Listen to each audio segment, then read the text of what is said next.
Buongiorno a tutti, ben arrivati. Attendiamo solo ancora qualche minuto per l'inizio della giornata, che arrivino anche il Presidente e il Commissario straordinario Bucci.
Colleghi, signore e signori presenti e in collegamento, buongiorno e benvenuti alla giornata della trasparenza del 2023 dedicata qui a Genova agli appalti pubblici dal titolo Prevenire la corruzione e l'illegalità.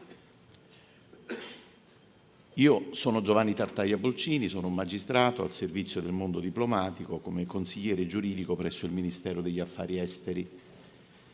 E con molto piacere ho l'onore di moderare questo importante evento promosso dall'Autorità di Sistema Portuale del Mar Ligure Occidentale, che anche quest'anno ha inteso affrontare aspetti di grande attualità.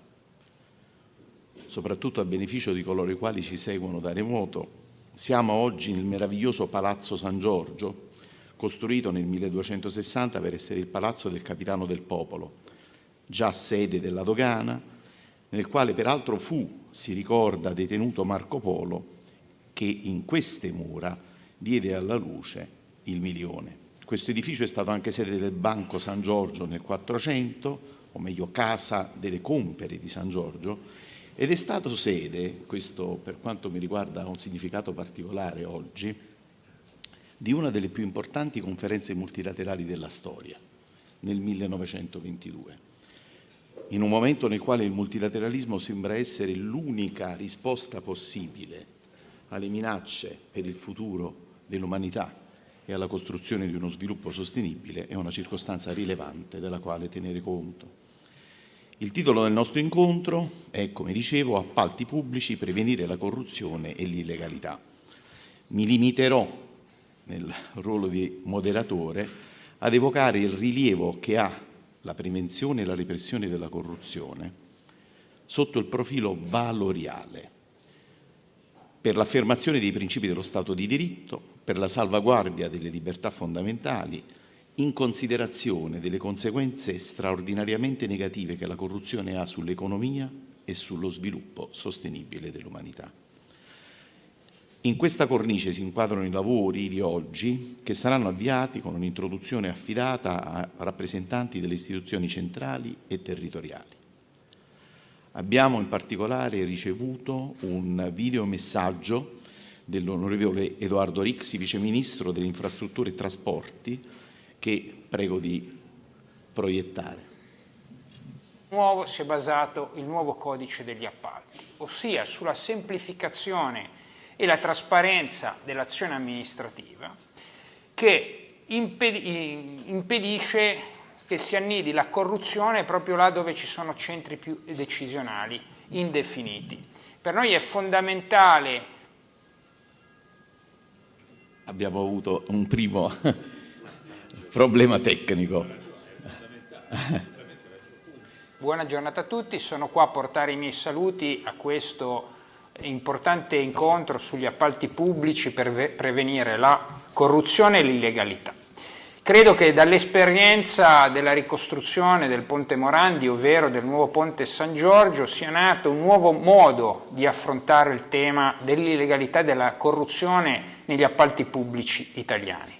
Su questo concetto nuovo si è basato il nuovo codice degli appalti, ossia sulla semplificazione e la trasparenza dell'azione amministrativa, che impedisce che si annidi la corruzione proprio là dove ci sono centri più decisionali indefiniti.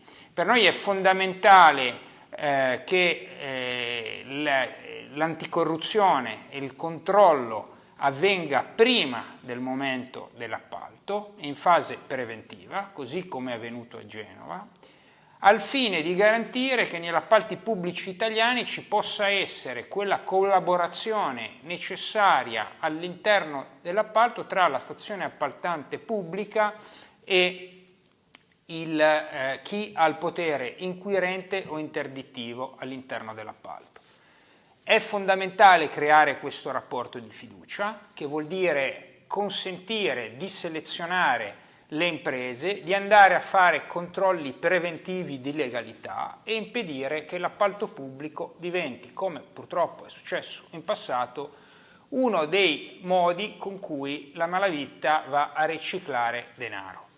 Questo è uno dei temi che abbiamo affrontato, l'abbiamo affrontato in maniera, credo, molto pragmatica, partendo da un'esperienza che è quella di Genova, che voi ben conoscete, e che ha dimostrato che si possono fare le opere in maniera veloce, di buona qualità, di lunga durata e senza che ci debba essere per forza un processo decisionale particolarmente lungo da parte del pubblico. Questo è uno dei temi sfidanti per il nostro Paese e crediamo che aumentare e rafforzare anche i fattori sanzionatori, la vigilanza dell'ANAC, creare delle banche digitali e condividere le informazioni siano degli elementi essenziali per andare a fare in modo che le aziende anche loro a loro volta diventino più trasparenti e possano confrontarsi con il pubblico in maniera costruttiva. La vigilanza collaborativa nell'esecuzione dei contratti d'appalto è uno dei temi su cui il nuovo codice investe moltissimo, quindi non dividere la responsabilità tra una parte della macchina pubblica, chi fa l'appalto, e una parte della macchina pubblica, chi va a controllare, ma fare in modo che i due aspetti vadano insieme e si possa creare un sistema virtuoso che, come a Genova, possa creare delle opere pubbliche in tempi record per il nostro Paese, ma senza un'infiltrazione da parte della malavita, che è uno dei temi che attanaglia di più il settore pubblico della nostra Italia. Questo è il motivo per cui si è deciso di semplificare i processi e renderli più trasparenti. Pensiamo e riteniamo di poter svolgere appieno il nostro compito e riuscire in questo modo a garantire al nostro Paese di ripartire con sfide assolutamente importanti senza dover cedere spazio a quella che è la criminalità organizzata. Bene, ringraziamo per questo indirizzo di saluto istituzionale. In particolare preme sottolineare che il Vice Ministro delle Infrastrutture ha voluto evocare questo nuovo modo di concepire la prevenzione della corruzione nel nuovo codice degli appalti, i concetti di semplificazione e prevenzione, la fiducia e soprattutto come termine di riferimento la vigilanza collaborativa. E ora la volta del saluto istituzionale del primo cittadino, del sindaco di Genova. Prego, Marco Bucci, grazie.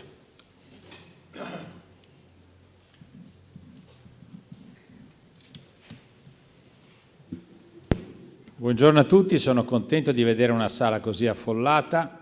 Per quelli che non sono di Genova, già il Presidente ha detto parecchie cose su questa sala. Non so se, fatemi fare un po' una battuta spiritosa, vedete questi signori di marmo che vi circondano? Per chi non è di Genova deve sapere che alcuni sono seduti e altri sono in piedi. Ecco, per avere il monumento qui si doveva pagare ovviamente al porto, ma quelli che erano seduti pagavano di più di quelli che stavano in piedi, tanto per rendervi conto di come siamo fatti noi genovesi. Adesso, scherzi a parte, possiamo andare avanti. È una bella giornata perché parlare di queste cose fa sempre bene. E io ne parlo, che ovviamente, come penso un po' di voi sappiano, io ho fatto 35 anni di lavoro nelle aziende, di cui 22 negli Stati Uniti, per cui sono proprio forse meno indicato a parlare di queste cose perché ho avuto pochissima esperienza. Però vi posso dire che in questi 6 anni oramai di vita pubblica, facendo il sindaco, vi posso dire che questo è un problema serio. È un problema serio perché tutti i giorni ci sono moltissime attività che possono diventare veramente un problema se non si inquadrano nel modo giusto. L'anticorruzione e l'antimafia sono due cose assolutamente critiche e importanti che non dobbiamo sottovalutare. E qui si pone un grosso problema, perché anche i tempi sono una cosa importante. I cittadini vogliono le cose fatte, i cittadini chiedono a noi che se investiamo soldi pubblici, questi devono dare risultati, non possono stare lì sospesi per anni. E allora come facciamo a fare in modo che queste due cose apparentemente contrastanti possano arrivare in fondo? E invece costruire un modello che, come quello che noi chiamiamo win-win, dove vincono tutti. Non dove c'è uno che vince e l'altro che perde. No, tutti quanti devono avere la stessa priorità. E guardate che questo non vuol dire prendere scorciatoie. Affrontare questi problemi, e io l'ho vissuto proprio lavorando nelle aziende, con le scorciatoie è un errore enorme. Le cose si devono fare e si devono fare tutte. Si devono però fare nei tempi giusti. Questa è la difficoltà, ma non è la difficoltà, chiamiamola la sfida. E ci sono dei metodi, io non mi voglio dilungare su come abbiamo fatto noi, lo faranno poi le persone che l'hanno fatto proprio di persona, però c'è il modo per farlo e il fatto che questo abbia dato successo vuol dire che è uno sprone per tutti a pensare cerchiamo di fare un modello che veramente funzioni. Io non sto dicendo che il modello del Ponte San Giorgio è il migliore in assoluto, sto dicendo che ha dimostrato una differenza e ha dimostrato che certe cose che si possono fare. Sarebbe bello se adesso, sulla base di questa esperienza, si creasse un modello come si deve, che possiamo chiamare modello Italia, chiamiamolo un po' come volete, però un sistema che veramente funzioni nel far sì che gli obiettivi si raggiungano. Il primo obiettivo è anticorruzione, Poi c'è antimafia, vabbè, allo stesso livello di priorità, e allo stesso tempo ci sono però anche i tempi. Bisogna fare in modo che i cittadini ottengano il risultato dei soldi pubblici che sono stati investiti. L'onorevole Rixi, il Vice Ministro, ha già detto alcune cose molto importanti, ve ne sottolineo un paio che secondo me sono assolutamente critiche per poter fare questo. Poi lascio al dibattito, sono basate sulla mia esperienza anche quando lavoravo nel campo privato. Il primo di tutto è gestire i progetti con le tecniche moderne di project management. Il project management consente di fare le cose in parallelo anziché farle in sequenziale, e questo alla fine è un grandissimo vantaggio di tempi. È chiaro che però non bisogna prendere scorciatoie, è chiaro che bisogna fare sempre tutte le cose, perché altrimenti il sistema non funziona più. Quindi saper fare queste cose in maniera parallela e non sequenziale, senza prendere scorciatoie, è la difficoltà del project management, ma oggi si può fare perché sia l'educazione delle persone, sia il livello di professionalità, che soprattutto i tools dal punto di vista software che sono disponibili consentono di fare questo discorso. La cosa più importante è essere allineati, ovvero sia le amministrazioni devono avere lo stesso obiettivo. E guardate che sembra una cosa banale, ma purtroppo talvolta non è così. E quando abbiamo più amministrazioni che non sono allineate per raggiungere lo stesso obiettivo, allora si creano problemi, si creano difficoltà, si creano ritardi, e questi poi vanno a influenzare sull'efficienza del sistema. Perché guardate che quando ci sono ritardi dovuti a amministrazioni che non sono allineate, poi è proprio lì dove si infiltrano le situazioni difficili, e noi dobbiamo assolutamente cercare di fare muro. Una delle poche volte in cui uso la parola muro è questa. Noi dobbiamo fare muro contro quelli che vogliono infiltrarsi in questo modo, e fare muro vuol dire essere tutti compatti, avere tutti lo stesso obiettivo e tutti soddisfatti quando raggiungiamo il risultato finale. Ecco, l'allineamento, il project management, lavorare in parallelo anziché in sequenziale, e l'ultimo, e lo dico proprio col cuore, è metterci la faccia. Se noi, e questo è un discorso che è più etico che non forse professionale o legale, ma il mettersi la faccia aiuta molto. Aiuta molto perché quando le persone mettono la faccia, soprattutto se stanno a livelli di amministrazione, allora la gente sa che c'è qualcuno che si gioca la propria faccia per un certo tipo di progetto, e allora è più difficile pensare che le cose vadano male, o è più difficile pensare che ci siano delle possibilità di corruzione o altre cose, perché quando ci si mette in prima linea alla fine uno sa che se le cose vanno male poi si paga di persona, forse di più di quanto si possa pensare. È forse difficile da esprimere, ma questo discorso del metterci la faccia io ritengo che sia assolutamente fondamentale per dimostrare come le cose devono andare avanti. Quindi auguro a tutti buon lavoro, la città di Genova è contenta di avere tante persone che vengono da fuori Genova. Consiglio a tutti di farsi perlomeno un piatto di trenette al pesto, perché senza le trenette al pesto non potete dire di essere stati a Genova, e qui ne trovate tanti buoni. Grazie a tutti e buona giornata.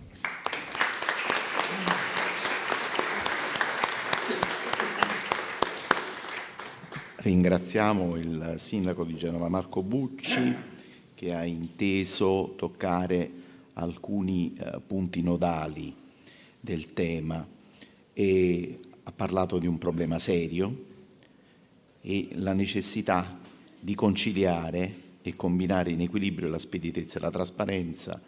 Ha evocato un concetto che a me è molto caro, quello del modello Italia, e soprattutto interessanti riferimenti alla logica sequenziale del project managing anziché l'agire alla logica parallela del project managing anziché agire in modo sequenziale, e il concetto di coordinamento interistituzionale che è fondamentale, e infine, ma non ultimo, il richiamo all'etica della responsabilità. E ora la volta dell'autorità che ci ospita, il presidente dell'autorità del sistema portuale Mar Ligure Occidentale, Paolo Emilio Signorini. Grazie Presidente, grazie a tutti gli ospiti. Farò un paio di considerazioni di carattere generale e un paio di considerazioni più tecniche.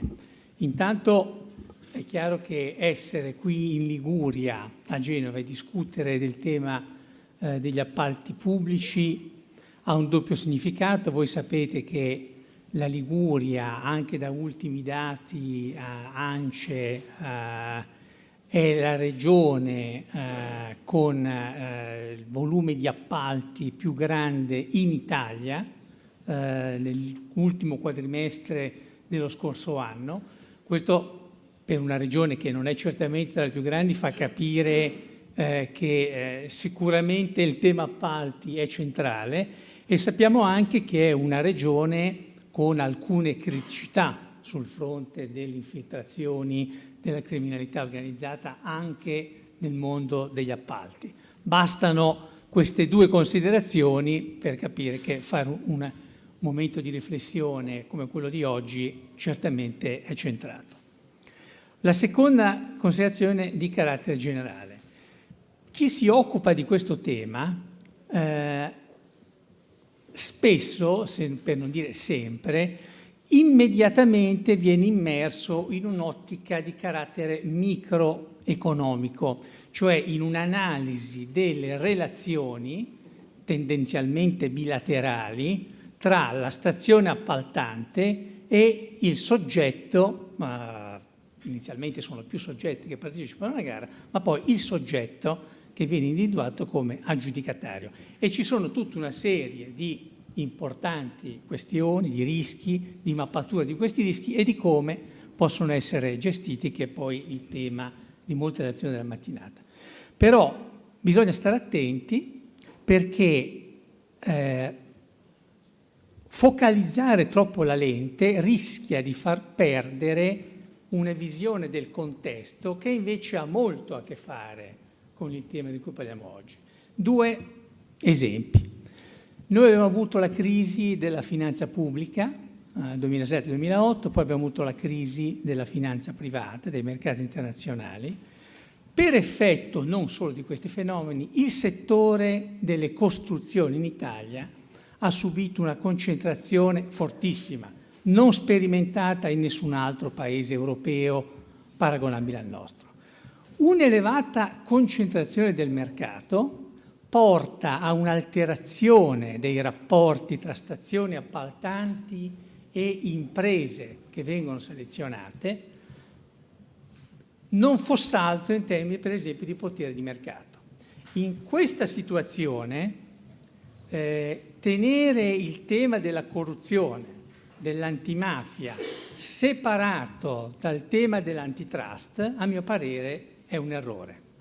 Nel decennio che è appena passato, e io penso anche in quello che arriverà, l'antitrust dovrà avere un ruolo estremamente rilevante nel settore delle costruzioni, perché un'asimmetria come quella che stiamo sperimentando, e non è il solo settore quello delle costruzioni, lo stiamo verificando per esempio anche nello shipping. Quindi è un tema macro, ma che va attenzionato. Un secondo esempio di carattere generale è quando viene invocato il tema tanti soldi in un settore. Arrivano tanti soldi in un settore. Noi, per effetto delle crisi che avevo menzionato prima, abbiamo assistito e stiamo assistendo a una elevata fragilità finanziaria delle imprese nel mondo delle costruzioni.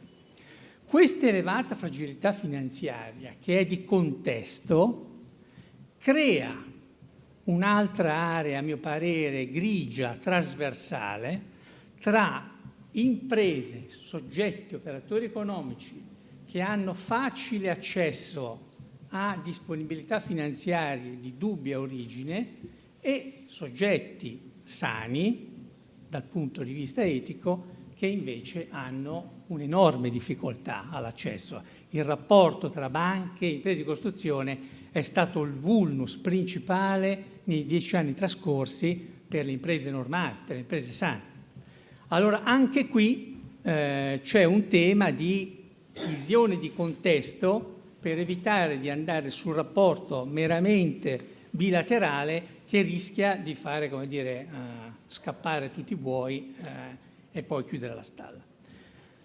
Due considerazioni, e concludo velocemente, invece su temi un po' più tecnici. Voi sapete che una delle evoluzioni normative, sostanzialmente il corpus normativo che ci interessa oggi, subisce un grande consolidamento, un'accelerazione a partire dal 2012, su anticorruzione, su antimafia, su conflitto di interessi, su accesso agli atti. Uno indubbio passo in avanti è stato quello di non focalizzare l'attenzione solo sulla fase di affidamento, ma di avere una visione onnicomprensiva sulla fase affidamento integrata con quella di esecuzione del contratto. Esempi, a mio parere, di notevoli passi in avanti anche per il ruolo svolto dall'ANAC è aver individuato alcune criticità nelle fasi di affidamento, come per esempio la reiterazione di proroghe, che sono sicuramente un male per non affrontare il tema della gara. Questa reiterazione di proroghe è un settore che va certamente messo sotto la lente di ingrandimento, come quello della nomina delle commissioni di gara, che è una criticità assolutamente rilevante. Vi garantisco che per una stazione appaltante, al di là delle numerose norme che si possono invocare, dei vari presidi che si possono invocare, avere un controllo satisfattivo delle persone che vengono nominate in una commissione di gara non è un aspetto facile, perché tutti i controlli che vengono alla mente più di elementare buonsenso rischiano di passare il vaglio, ma si annidano rapporti molto più privatistici, molto più di difficile lettura, che possono dare il via a situazioni ibride. E questi sono certamente due aspetti della fase di affidamento importanti. A mio parere, e in parte mi ricollego e chiudo a quello che stava dicendo prima il sindaco, il problema principale della gestione di un appalto pubblico è proprio nello strumento che dialoga tra la fase di affidamento e quello di esecuzione del contratto, il capitolato. Noi abbiamo il bando, il contratto e il capitolato. È proprio nel momento della sollecitazione al mercato con questo strumento che si capisce se la stazione appaltante è in grado, nessuno è perfetto, però è potenzialmente in grado di controllare l'aggiudicatario. Perché nel capitolato che, come dire, vengono previsti e regolati tutta una serie di presidi in termini di corretta stima dei costi, in termini di corretta stima dei tempi, in termini di penali, in termini di allocazione dei rischi che poi danno luogo alla variante, alla modifica progettuale, alla revisione del prezzo. Tutti questi aspetti chiamano in causa la capacità della stazione appaltante di sapere gestire, prevedere, monitorare l'appalto negli anni successivi. Per fare questo occorrono risorse professionali umane di grande valore che si confrontano con alcuni operatori di mercato molto attrezzati, molto forti, molto grossi, e qui torna un po' il tema della asimmetria da cui sono partito. Penso che la sfida principale che abbiamo nei prossimi anni sia quello di veramente dotare le stazioni appaltanti di questa capacità di gestione dell'appalto con questi strumenti per veramente presidiare l'appalto dalla corruzione e dall'illegalità. Grazie.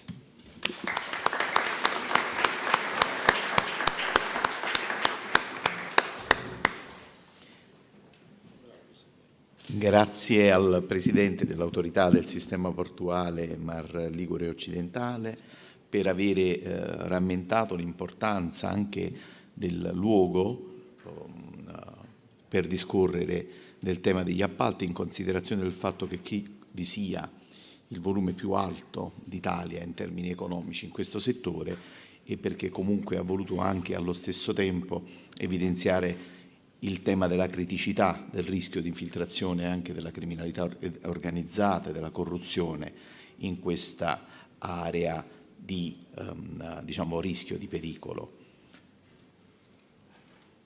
È anche stato molto interessante l'approccio alla necessaria visione di contesto per superare una ricostruzione del tema degli appalti esclusivamente bilaterale pubblico-privato.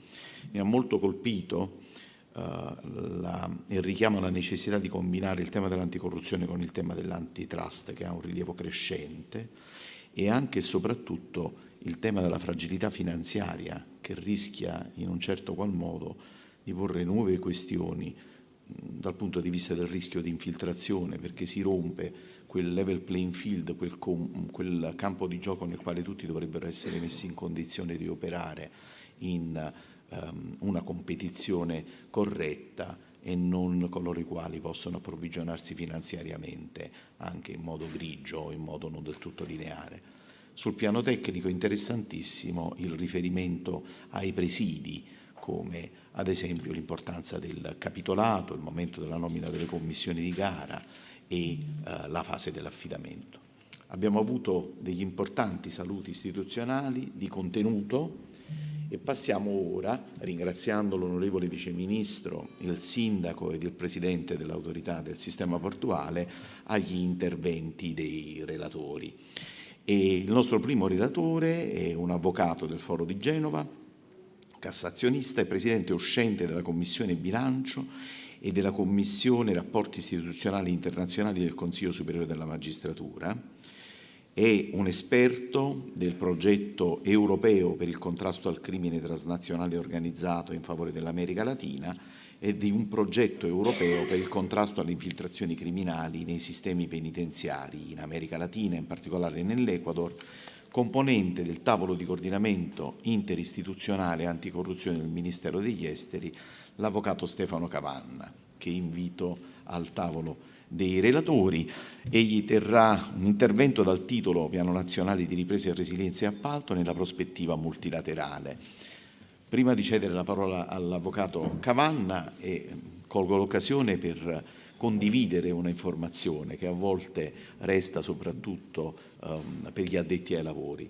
L'Italia ha un ruolo fondamentale sul piano multilaterale nella prevenzione e della repressione della corruzione, molto più di quanto non si sappia. Pensate che solo negli ultimi 4 anni abbiamo avuto per 3 volte la presidenza del G20, del gruppo di lavoro anticorruzione del G20, che è il gruppo che scrive quelli che sono i principi e le linee guida che poi informano la legislazione nazionale del futuro. Prego, avvocato Stefano Cavanna. Grazie, dottor Tartaglia, Bolcini.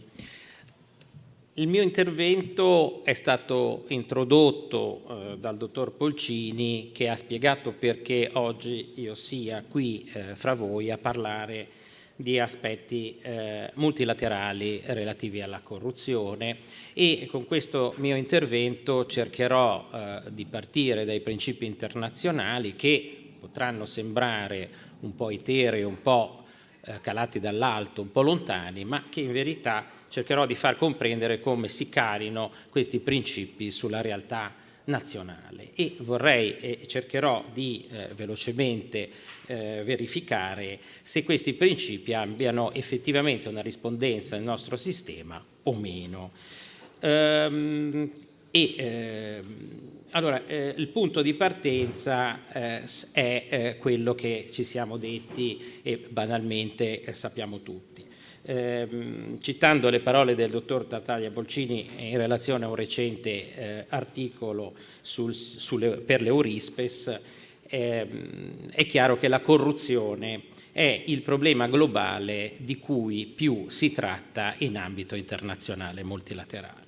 La corruzione, come sapete, è visto come il problema principale dopo la lotta alla povertà nel mondo. È chiaro ed evidente che la corruzione, questa povertà, a sua volta la genera, non tanto per il fatto in sé, ma per le conseguenze drammatiche che pone. Il tema della situazione emergenziale è stato affrontato da organismi internazionali, soprattutto nell'ambito dell'ONU, perché importanti conferenze internazionali hanno affrontato il tema, soprattutto nel corso del 2021. E questi gruppi di lavoro internazionale hanno espresso dei principi e delle raccomandazioni che sono state inviate agli Stati.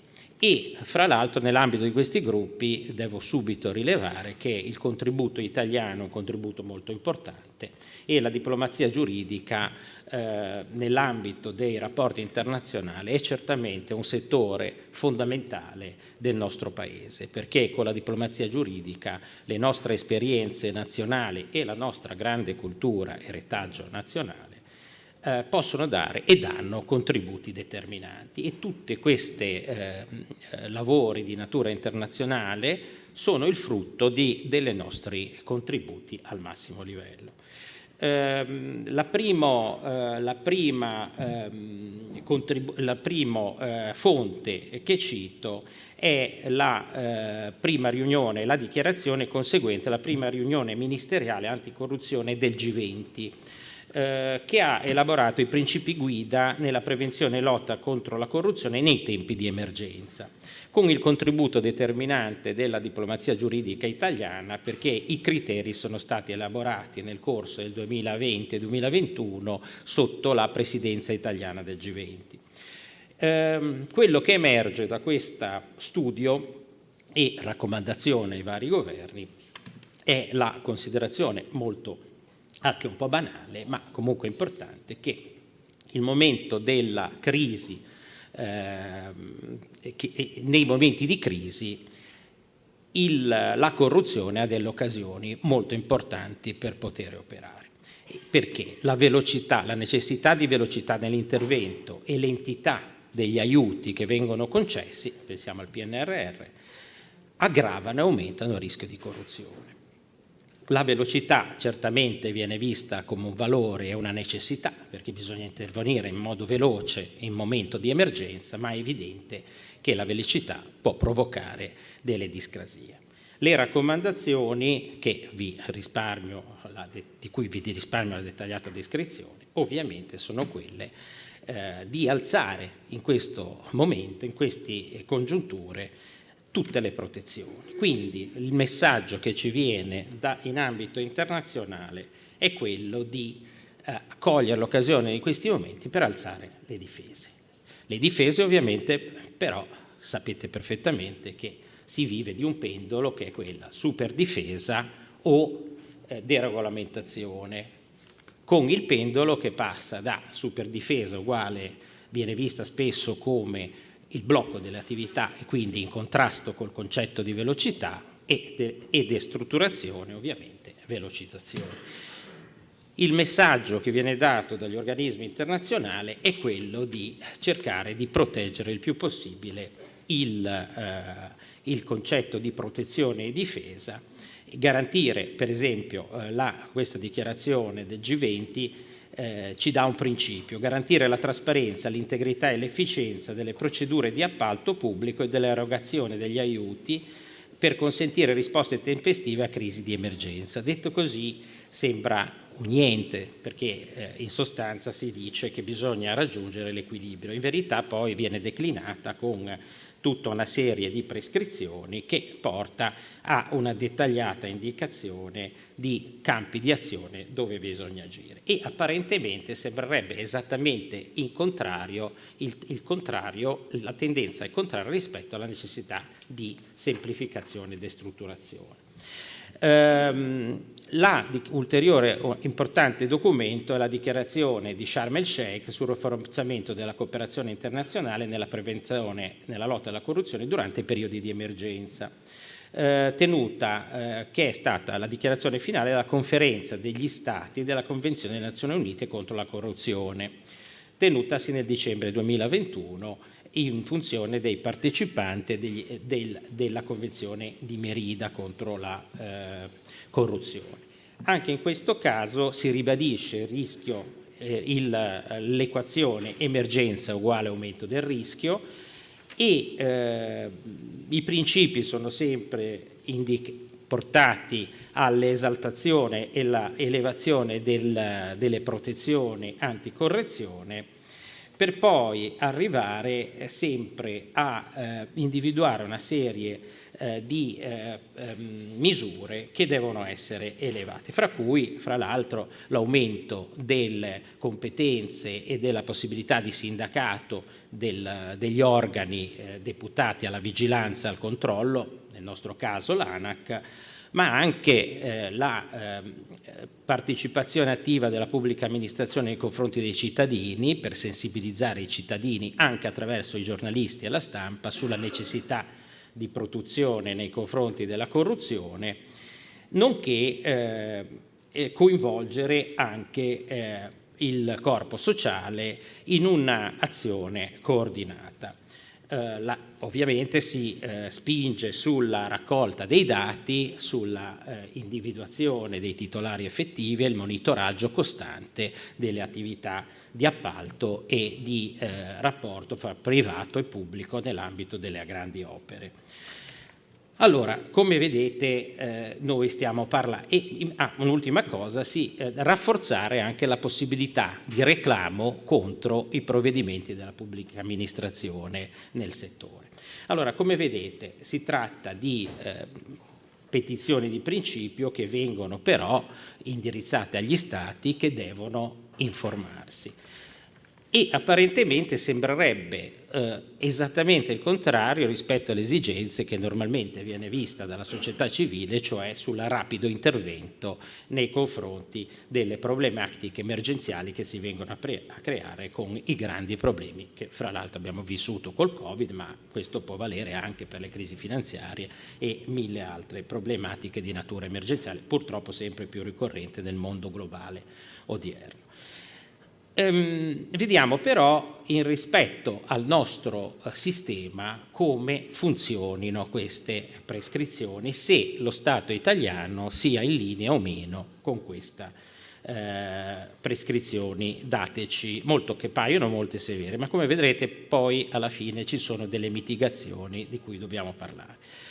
Prima di tutto noi sappiamo che quando noi abbiamo avuto il problema emergenziale Covid, con la necessità di intervenire su una serie di fronti importanti con la mano pubblica, la nostra legislazione è partita dal 2019 in poi con una serie di provvedimenti, un vero e proprio corpus sull'emergenza, che è partita dalla legge sblocca cantieri in poi, quindi stiamo parlando dal 2019 alla legge 32, per poi arrivare a tutta la normativa sul PNRR.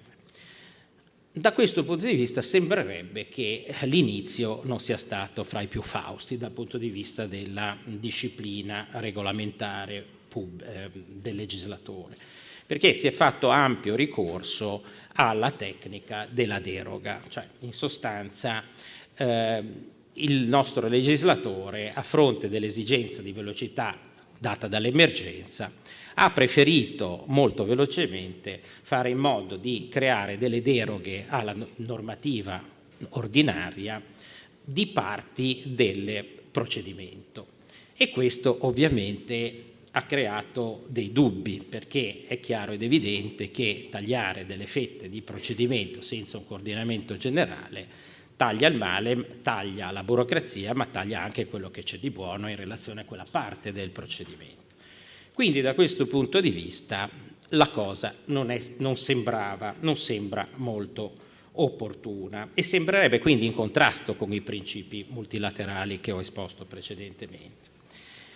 Diciamo però subito una cosa, che in Italia il problema è meno grave di quanto sembrerebbe, perché in verità queste deroghe si collocano in un sistema che non ha solo la normativa specifica dei lavori pubblici dell'appalto, ma ha anche una rete protettiva di norme, per esempio le regole sul riciclaggio, le regole sulle informative antimafia, le norme che abbiamo sulla 231, sulla responsabilità delle società, il whistleblowing, che fra l'altro è stato innovata la disciplina molto recentemente, a marzo. Quindi in più abbiamo un'opera importante di raccolta dati fatti sia dall'ANAC con la banca dati dell'ANAC e sia dalla Procura Nazionale Antimafia, che ha una molto diffusa banca dati che continuamente si aggiorna con segnalazioni di ogni tipo. Quello che voglio dire è che è vero che la regola e la tecnica della deroga è una tecnica che è molto semplice, molto veloce, che si attua nel momento di emergenza e quindi crea anche dubbi e rischi. Tuttavia in Italia esiste incredibilmente, voi non ci crederete, ma nell'ambito internazionale l'Italia ha delle normative che sono molto più avanzate rispetto a quelle di quasi tutti gli altri paesi, anche paesi primari, parliamo di Stati Uniti, Germania, cose di questo genere. Quindi la rete di regole che l'Italia si è data in tempi anche passati è una rete che permette di avere una certa elasticità e una certa autonomia di valutazione e di semplificazione derogatoria anche nell'ambito della materia degli appalti.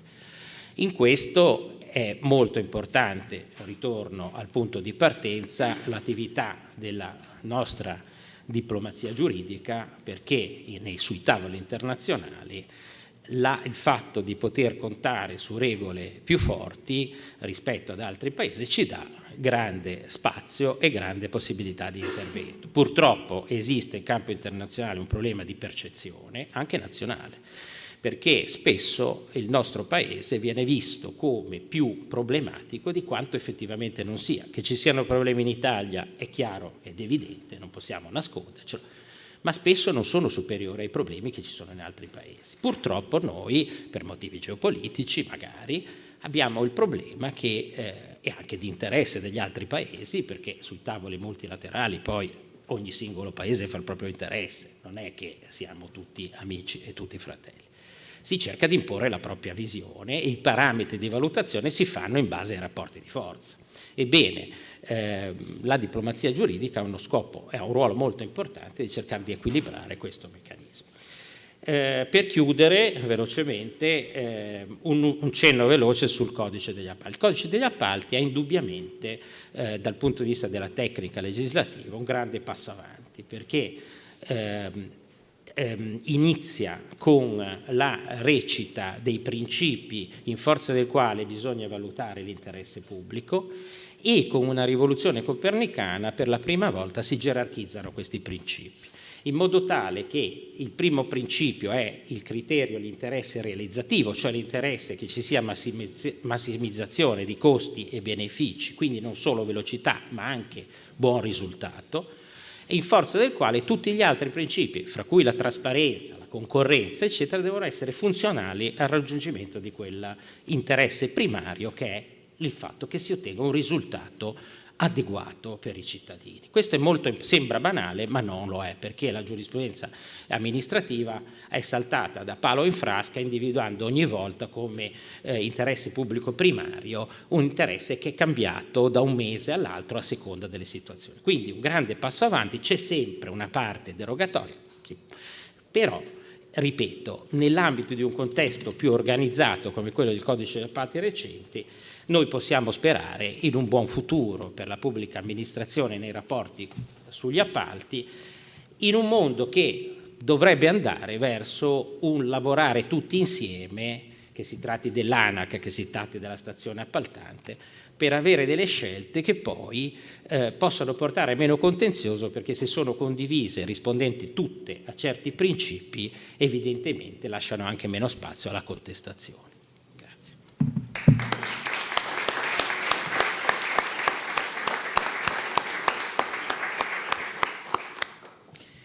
Grazie all'Avvocato Cavanna, è interessante l'avere toccato il tema dell'importanza della prospettiva multilaterale e della diplomazia giuridica nel settore dell'anticorruzione. Noi sappiamo che il PNRR è un piano che ha un'origine e una contestualizzazione soprattutto nell'Unione Europea, ma l'Italia è parte di processi multilaterali al di là dell'Unione Europea. È per esempio parte del processo G7, parte del processo G20, partecipa altresì alle attività dell'Organizzazione per la cooperazione e lo sviluppo economico, e dunque cercare di rispondere a questi dettami che provengono da altre fonti e da altri livelli rappresenta un valore aggiunto del quale probabilmente tenere maggiore conto in futuro. È importante il contesto giuridico internazionale. Molto interessante il richiamo all'importanza della partecipazione attiva del settore privato e della società civile, e anche una punta di riferimento al famoso concetto della percezione della corruzione e ai temi che a me sono cari della ingegneria reputazionale.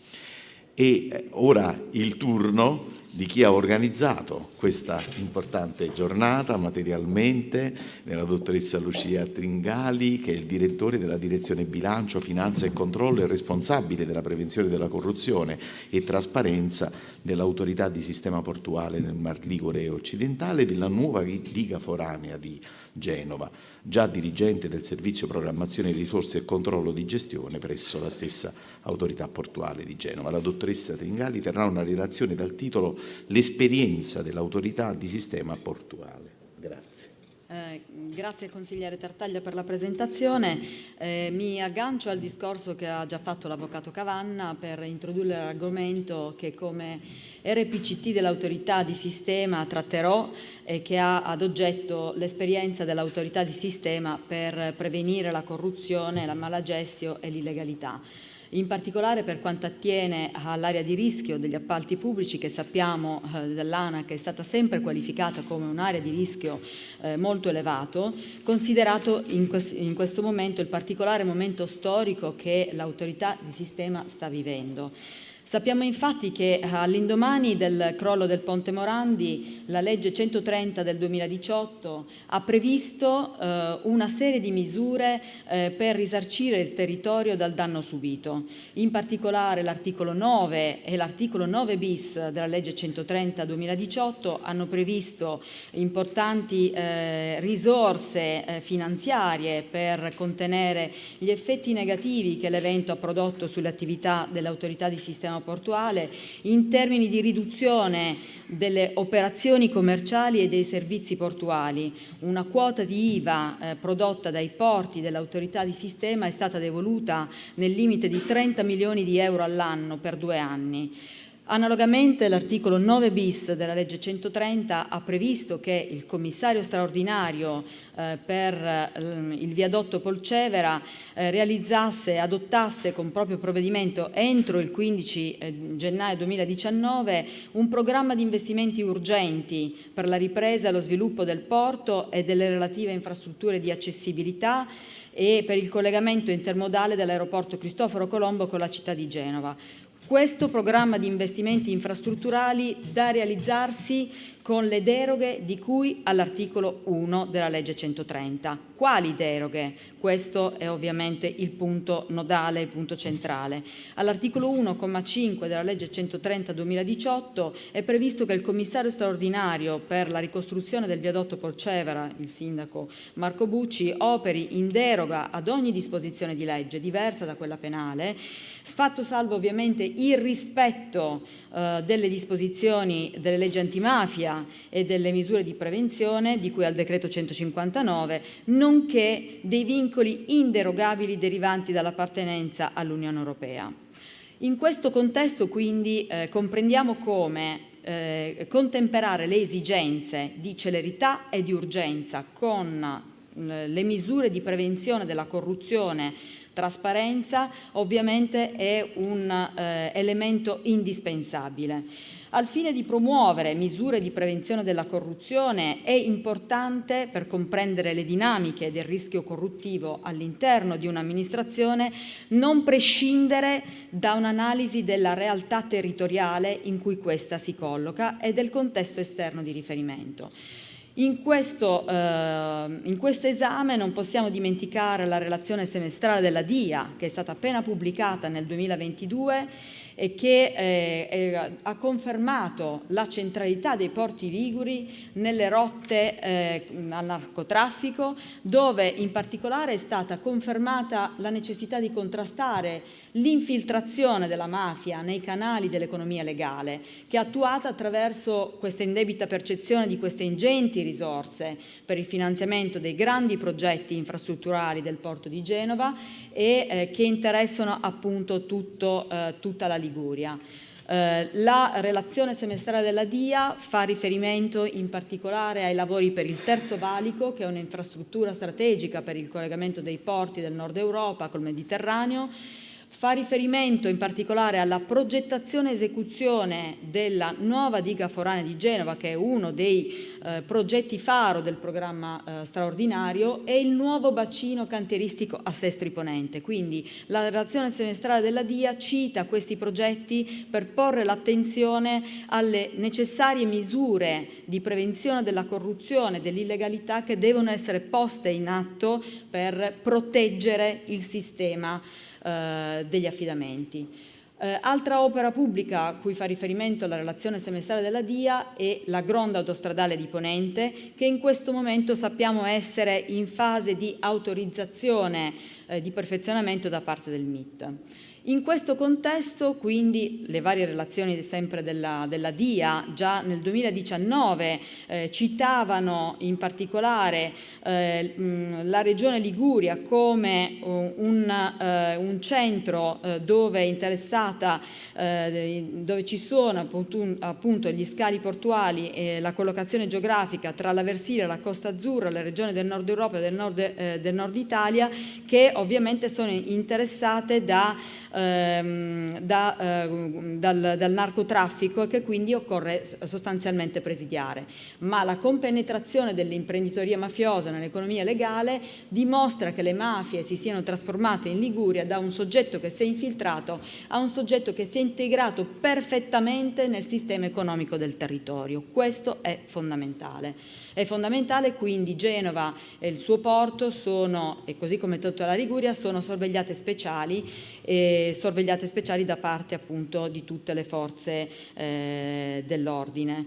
In questo contesto quindi non possiamo dimenticare dove si inseriscono i porti di Genova e Savona, che sono all'interno di un sistema economico fondamentale, sono la principale industria della Liguria. Da questa mappa potete vedere come sono dislocati i porti di Genova, Savona e Vado Ligure, 4 bacini portuali situati lungo un arco di costa di 50 chilometri, più di 7 milioni di metri quadrati di aree portuali, 27 chilometri di banchine con 100 accosti e 30 terminal portuali per ogni tipo di traffico, quindi un traffico anche diversificato. All'interno di questi sistemi è importante anche tener presente i dati di contesto macroeconomico, quindi la Liguria fonda gran parte della propria forza economica nelle zone portuali, quindi con un impatto economico rilevante, oltre 10 miliardi di contribuzione al PIL italiano, 4,6 miliardi di IVA sulle importazioni, quindi il 30% dell'IVA incassata nei porti in Italia. Nel bilancio dell'autorità di sistema sono riscosse circa 60 milioni di euro di entrate tributarie ogni anno e circa 38-40 milioni di euro di concessioni demaniali per circa 1.100 concessionari. Per quanto riguarda l'occupazione, 31.000 addetti diretti, 77.000 addetti indiretti e 122.000 addetti di indotto nazionale. I porti di Genova e Savona rappresentano il primo porto gateway in Italia e il sesto porto gateway in Europa, il secondo porto per le crociere in Italia. Quindi in questo contesto è ovviamente importante stabilire misure di prevenzione della corruzione, dell'illegalità e della mala gestio. Un elemento importante di questo bilancio è soprattutto il piano degli investimenti che l'autorità di sistema subito dopo il crollo del Ponte Morandi ha adottato. Un piano di investimenti per 3,2 miliardi di euro, di cui 3 miliardi per le opere del programma straordinario e oltre 200 milioni per le opere del programma ordinario, che riguardano sia gli scali di Genova che di Savona, con 132 progetti, 26 del programma straordinario e 106 del programma ordinario. Per quanto riguarda il programma straordinario di investimenti, in che modo sono state declinate le deroghe? Come possiamo vedere da questa slide, i 26 progetti che riguardano in particolare l'accessibilità marittima, stradale e ferroviaria, l'ultimo miglio stradale e ferroviario, l'intermodalità, il potenziamento dell'aeroporto Cristoforo Colombo, l'integrazione porto e città e la sicurezza e espansione delle aree industriali, si fondano su procedure amministrative semplificate, quindi all'80% appalto integrato complesso, appalto integrato con una contrazione dei tempi autorizzativi, con pubblicazione di manifestazioni di interesse, inviti e successive procedure di negoziazione. Come ha già detto il sindaco Marco Bucci e anche il presidente Paolo Emilio Signorini, tutto questo programma di investimenti è accompagnato da un efficace sistema di project management che segue tutta l'opera dalla fase di affidamento alla fase di esecuzione fino al collaudo. Questo consente di massimizzare i benefici che sono ottenuti nella realizzazione dell'opera stessa. Il programma straordinario si caratterizza quindi, come abbiamo detto, per straordinarietà e urgenza. Con il decreto 19 il commissario straordinario Bucci ha confermato l'autorità di sistema come soggetto attuatore del programma e ha confermato la necessità di procedere da subito con urgenza alla progettazione, affidamento e esecuzione dei lavori per l'ottimizzazione dei flussi logistici sia veicolari che ferroviari del porto di Genova, compresi nel programma straordinario. Quindi il primo pacchetto di interventi che è partito sono gli interventi stradali cosiddetti prioritari, un appalto di circa 130 milioni di euro che era estremamente urgente far partire per sostanzialmente risarcire il territorio dal danno subito dal crollo del Ponte Morandi. Il medesimo decreto ha approvato anche il cosiddetto piano procedurale. Nel piano procedurale sono previste in particolare le regole del gioco, quindi come sono declinate le famose deroghe di cui è l'articolo 1,5 della legge 130. Il piano procedurale in particolare ha motivato analiticamente le ragioni di urgenza, di estrema urgenza, che sono derivati da un evento imprevedibile per l'amministrazione aggiudicatrice e che giustificano l'adozione di procedure di affidamento che superano i termini previsti per le normali procedure aperte, ma solo nella misura strettamente necessaria, e individua in particolare quegli interventi, infrastrutture viarie e ferroviarie relative alla logistica portuale che rispondono a tale criterio, che sono appunto inclusi nel famoso piano straordinario di cui è l'articolo 9 bis della legge 130.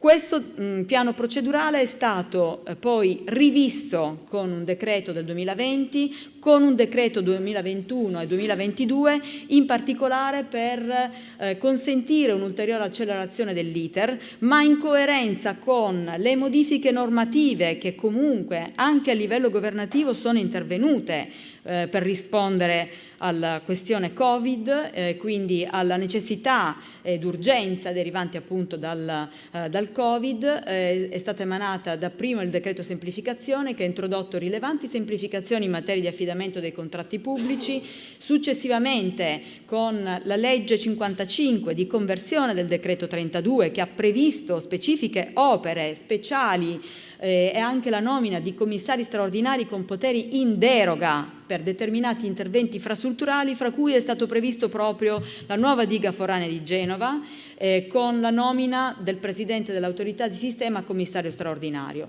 Ed infine con il decreto 77 del 2021 che reca la governance del PNRR e quindi che ha individuato misure di rafforzamento delle strutture amministrative, di accelerazione e snellimento delle procedure, che introduce semplificazioni in materia di di opere pubbliche di particolare complessità e rilevante impatto, tra le quali è proprio prevista anche lì la diga foranea del Porto di Genova, che ricordiamo non è un'opera strettamente finanziata dal PNRR, ma dal piano nazionale complementare, quindi agli stessi obiettivi del PNRR, ma con finanziamenti prettamente nazionali.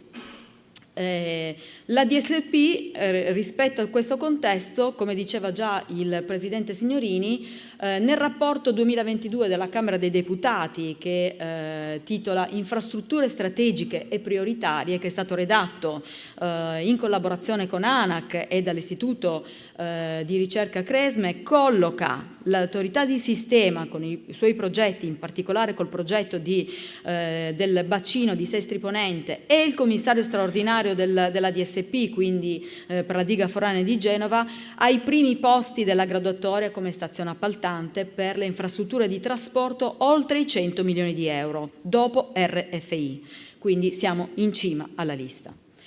Questo ovviamente vuol dire soprattutto individuare misure specifiche, generali e specifiche, per rafforzare la trasparenza e prevenire e mitigare il rischio di eventi corruttivi, in un contesto che prevede appunto, come abbiamo descritto, un regime derogatorio. In particolare all'interno dei vari piani triennali della prevenzione della corruzione e nel PIAO, negli ultimi PIAO, perché adesso i piani triennali sono sostituiti dal PIAO, sono state previste misure specifiche per gli appalti pubblici, in particolare i protocolli di legalità per le due opere grosse, quindi di rilevanza, la nuova diga foranea di Genova e il bacino di Sestri Ponente, di cui poi parlerà diffusamente il già procuratore di Lecce, la rotazione degli incarichi, quindi una specifica disposizione dell'RPCT per la rotazione degli incarichi di RUP, DEC, direttore dei lavori e responsabile del procedimento, con la condivisione, la compartecipazione a tutte le fasi procedurali dell'opera. E poi ancora meccanismi di controllo, quindi checklist, procedure di controllo incrociato, in modo da fare sì che ci siano meccanismi di collaborazione tra diversi ambiti su atti potenzialmente a rischio di corruzione. Sono state adottate anche misure di carattere generale per gli appalti pubblici, in particolare una disposizione che abbiamo appena adottato per il cosiddetto conflitto di interesse, quindi una procedura operativa ai fini della gestione e verifica di possibili situazioni di conflitto di interesse, dove è stato previsto un obbligo di dichiarazione per ogni procedura di gara per tutti i soggetti che intervengono nell'opera, non solo quindi il RUP, il DEC, il direttore dei lavori, ma anche tutti i soggetti comunque coinvolti in una qualsiasi fase della procedura, gestione di gara e contratto pubblico.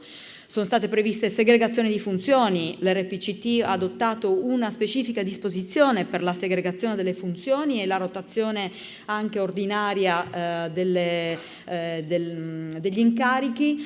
Abbiamo adottato un codice di comportamento specifico dove oltre ai dipendenti gli obblighi sono stati estesi anche ai collaboratori, a tutti i collaboratori a qualsiasi titolo di imprese fornitrici di beni o servizi o che realizzano opere in favore della DSP, quindi molto esteso. Abbiamo adottato anche un codice etico per i membri del comitato di gestione, quindi con una specifica disciplina anche in quel caso del conflitto di interesse e quindi della possibile astensione. Abbiamo adottato una procedura di cosiddetto pantouflage che in qualche modo viene sottoposta non solo ai neassunti ma anche e soprattutto a chi al momento della cessazione del rapporto di lavoro, perché si ricorda al dipendente la relativa disciplina del cosiddetto pantouflage. E infine la trasparenza. La trasparenza, abbiamo implementato la sezione amministrazione e trasparenza degli appalti in base anche alle ultime indicazioni di ANAC su questo aspetto. Obiettivi strategici del 2023. Abbiamo pensato di introdurre un sistema di internal audit, quindi di multilivello ai fini di una gestione integrata del rischio, e poi ovviamente è stato inserito anche la funzione di antiriciclaggio con l'individuazione del cosiddetto titolare effettivo come condizione per la partecipazione del soggetto esterno alle procedure, ed infine ovviamente i monitoraggi dei protocolli di legalità.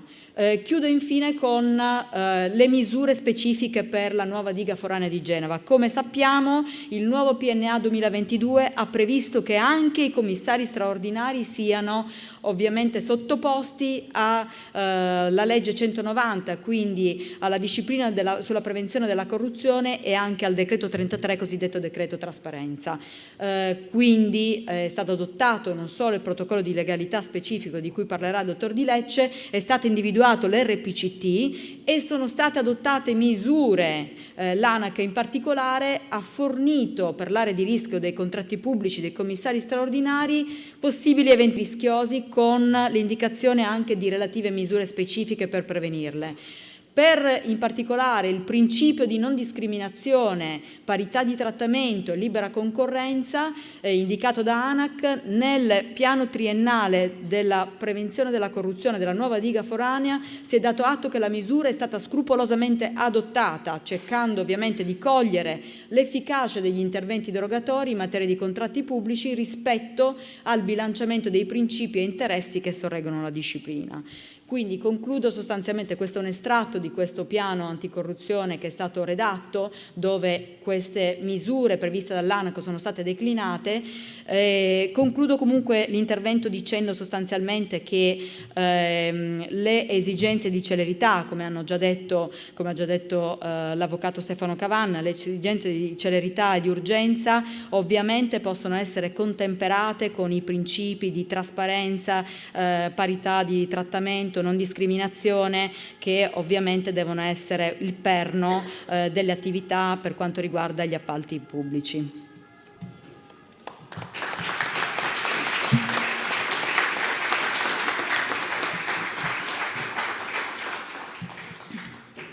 Grazie alla dottoressa Tringali soprattutto per averci condotto in medias res e oggi i mezzi tecnologici ci permettono di avere dei feedback, delle retroalimentazioni immediate di quello che facciamo.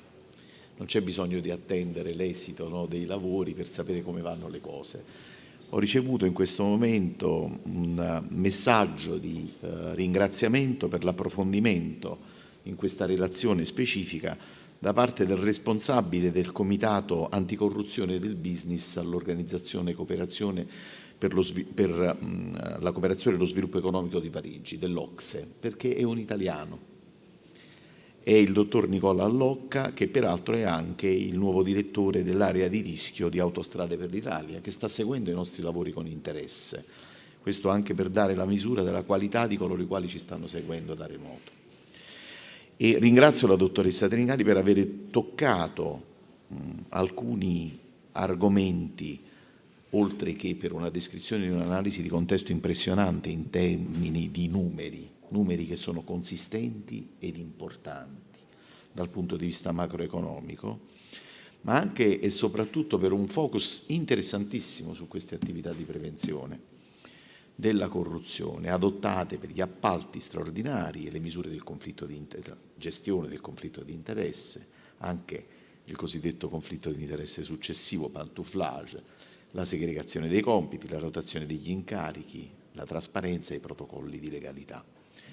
E anche il dato di grande trasparenza consistente nell'aver avuto, anche il coraggio di sottolineare quello che dice la relazione della Direzione Investigativa Antimafia sui rischi e sui pericoli. Mi è piaciuto molto il passaggio relativo alla cosiddetta evoluzione dalla infiltrazione al concetto di integrazione del crimine organizzato nel territorio, che ci consente di andare verso l'altro successivo relatore e che chiamo qui al tavolo il procuratore capo della Repubblica presso il Tribunale di Genova, Nicola Piacente, prego. È di importanza cruciale il ruolo che la Procura della Repubblica riveste nel sistema istituzionale di qualsiasi territorio. Possiamo immaginare quanto sia importante in un sistema istituzionale come questo, per le ragioni che abbiamo finora ascoltato. Il procuratore Nicola Piacente è stato anche procuratore della Repubblica presso il Tribunale di Como, magistrato antimafia a Milano e a Genova e ancor prima a Brindisi e a Trapani.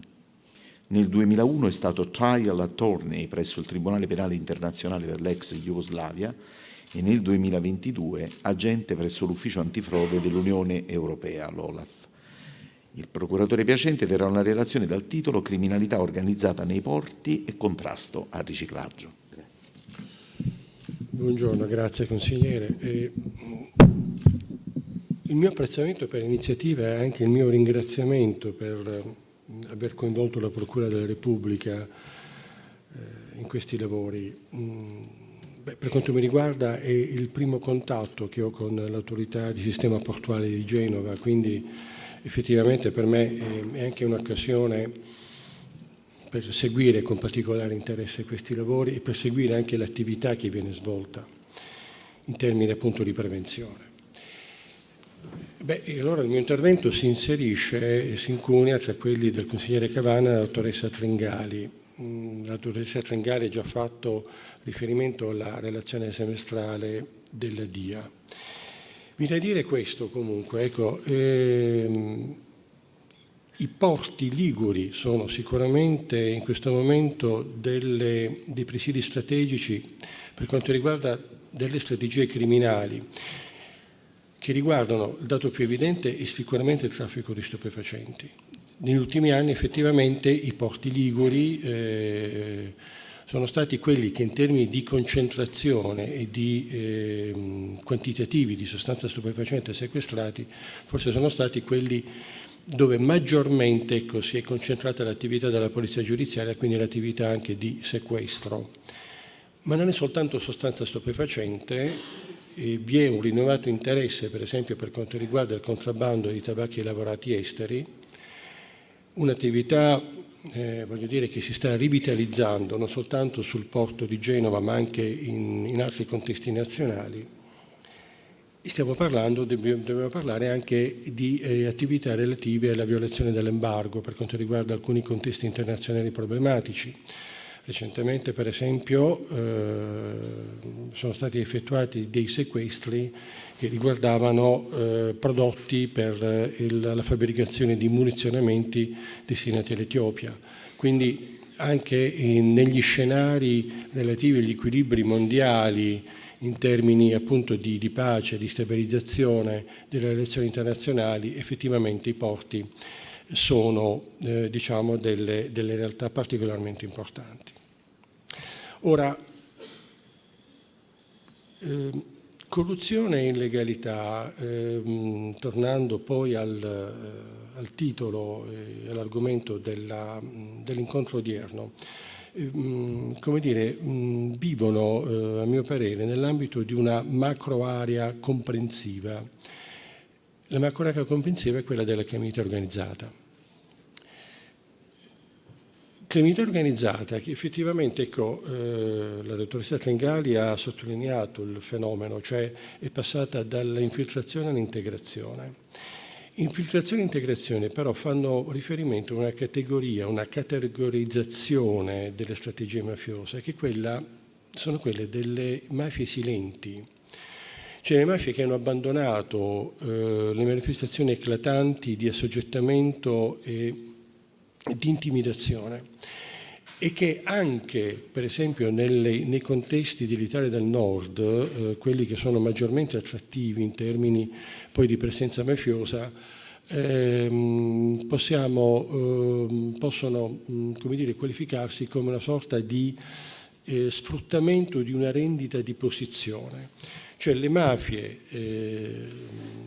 si sono installate, si sono in questo momento integrate e vivono di questa rendita di posizione, di assoggettamento e di intimidazione perché non hanno bisogno di manifestarsi con episodi eclatanti, violenti, gli incendi, gli attentati dinamitardi, ma possono presentarsi con un biglietto da visita già precostituito e diventare, o quantomeno rischiare di diventare, degli interlocutori privilegiati dell'impresa privata, ma anche a questo punto della pubblica amministrazione.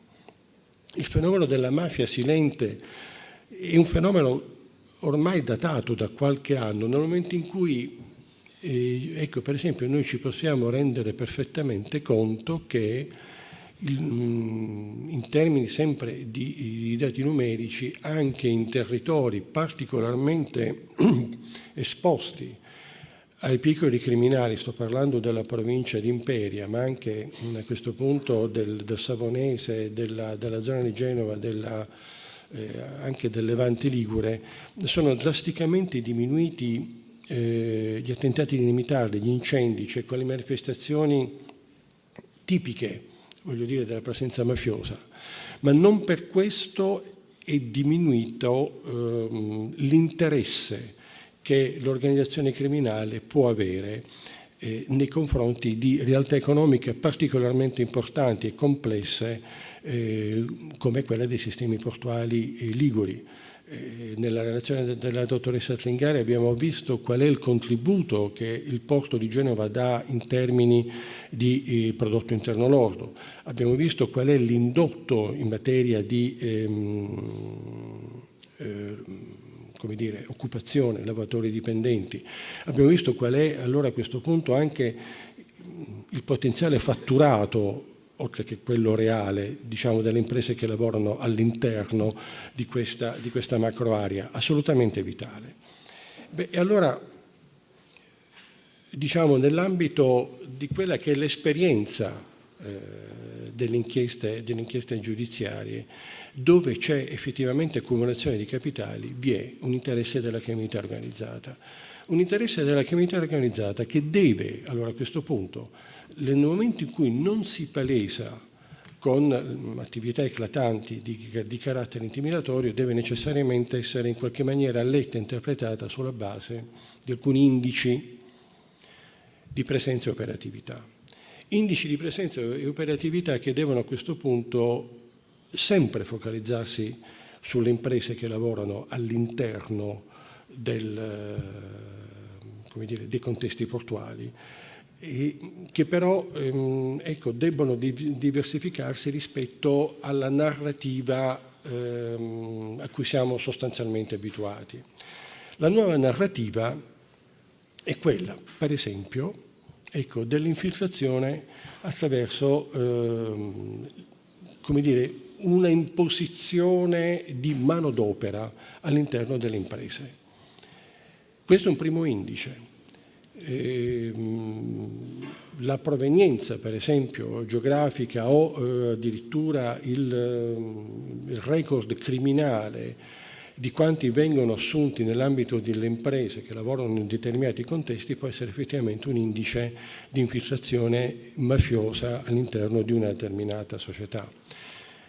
L'improvvisa rivitalizzazione di una società attraverso l'immissione di capitali talvolta, ecco, di provenienza non particolarmente trasparente, ma che rendono e abilitano queste imprese anche come possibili potenziali, anche talvolta effettivi concorrenti nell'ambito delle procedure d'appalto. Beh, questo è anche un altro aspetto particolarmente importante.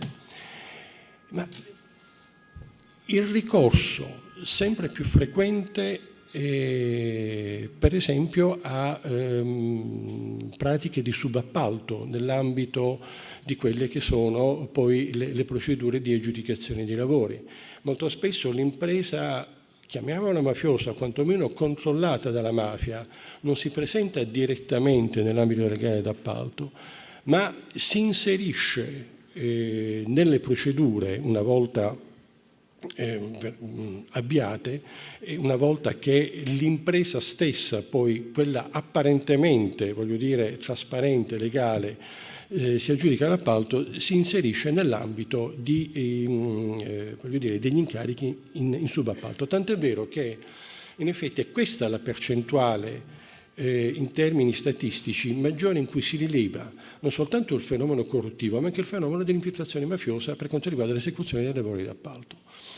Quindi nel momento in cui c'è un ricorso massiccio, anomalo alle procedure di subappalto, effettivamente c'è, devo dire, la necessità di aumentare il livello di attenzione.